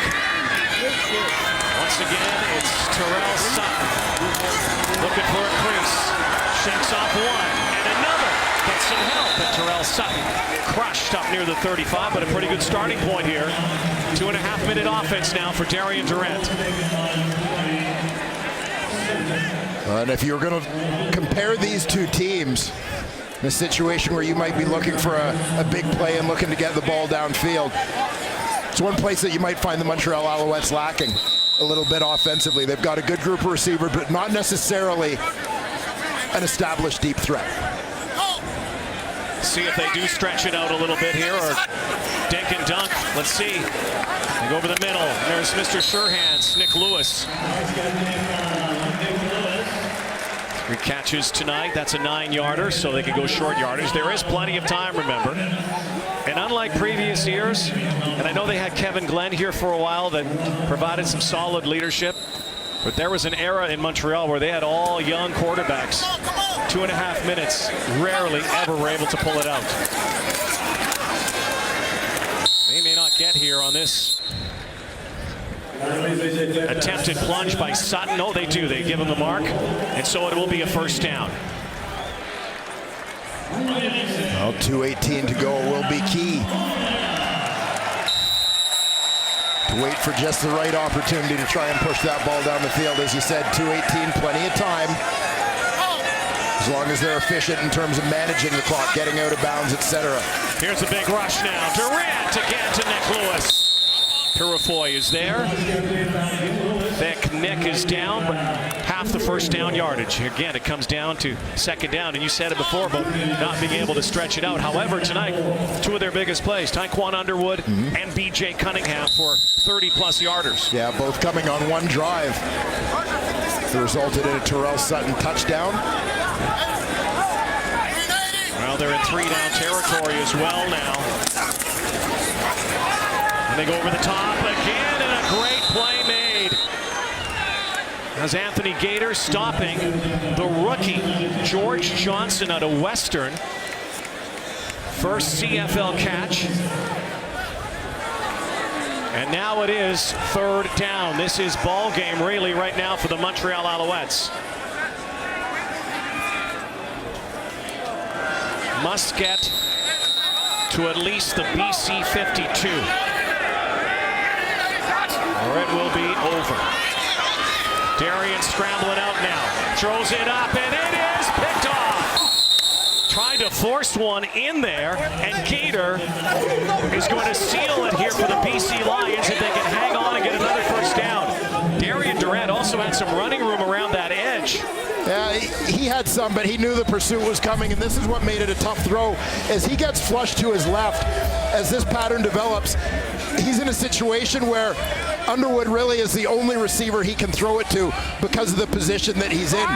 Running to his left, he's got pursuit close on his right. He can't plant his feet and turn and throw back. The other 4 receivers at that point are all to his right. The only guy in his line of vision, only guy in his range to throw to was the one he threw to, and he had to take that chance on 3rd down. Crowd is making its way to the exits, but not over quite yet. BC gets another first down. They could pretty much put it away.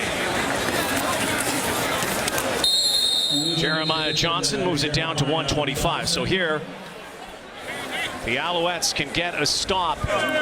They could get the ball back with very little time left. Big pick for Anthony Gator. First interception of the season. 2 last year, had 1 huge one in the West Final.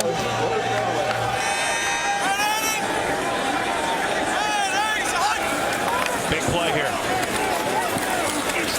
Can't swallow up Jeremiah Johnson, who looks like he's going to get the first down. And right now, the BC Lions.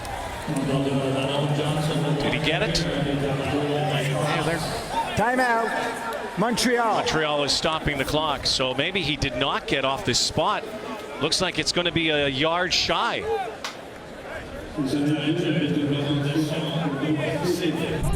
So a decision for Wally Buono. Initially thought that maybe he stretched to it, but John Bowman, Chip Cox push him back. No, right there. Full yard, so they have to kick it away. First 2 and out of the second half induced by the Montreal D, so don't go anywhere. Ty Long, through the first 2, now 3 weeks of his Canadian Football League career, has had some ups and downs in terms of his consistency in the punting game. His placement of this and not putting it in the end zone, creating a long field is key here. You really want to pin them coffin corner here rather than having it bounce into the end zone for the single and giving them extra field position. Again, no Steph Logan. This is a big kick into the end zone. And out comes B.J. Cunningham. Cunningham brings it out. It's a long field. There is a penalty flag. And Montreal may have had too many men on the field. And if that's the case, too many men on the field. Montreal, it's BC ball. 10-yard penalty and a first down for BC. And this will be ball game now.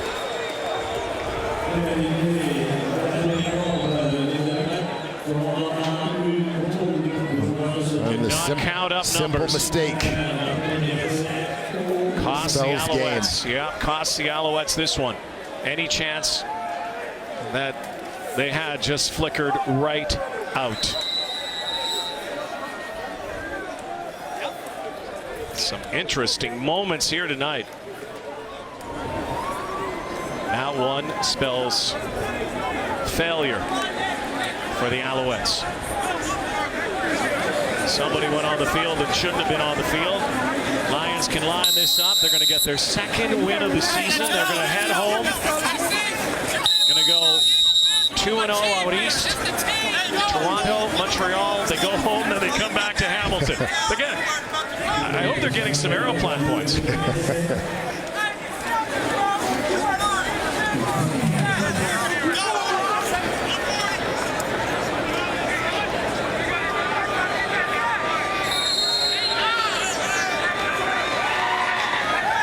Solomon Elimimian, by the way, tonight will end the game with 15 tackles, 1 shy of the CFL record. He doesn't care anything about that. No, it's all about the win. So it's 3rd and 19. 7 seconds, but it can tick down. Play clock comes down to 2. Now hang on a second. 7 seconds to go. Illegal substitution. BC, they had 14 players on the field. This is a 10-yard penalty. We'll replay third down. I think they're going to send the punt team now rather than play any games. So they're going to send Ty Long out. Probably best that he takes the ball and runs right back to that end zone. Doesn't even bother kicking it. You never know with a returner back there. He's going to kick it. Well, last gasp. B.J. Cunningham goes down. Luchez Purifoy makes the final tackle of the game in a hard-fought affair. Solly Alamimian, 15 tackles in the ball game. Jeremiah Johnson, a pair of touchdowns. Back and forth this one went. Punch, counter punch.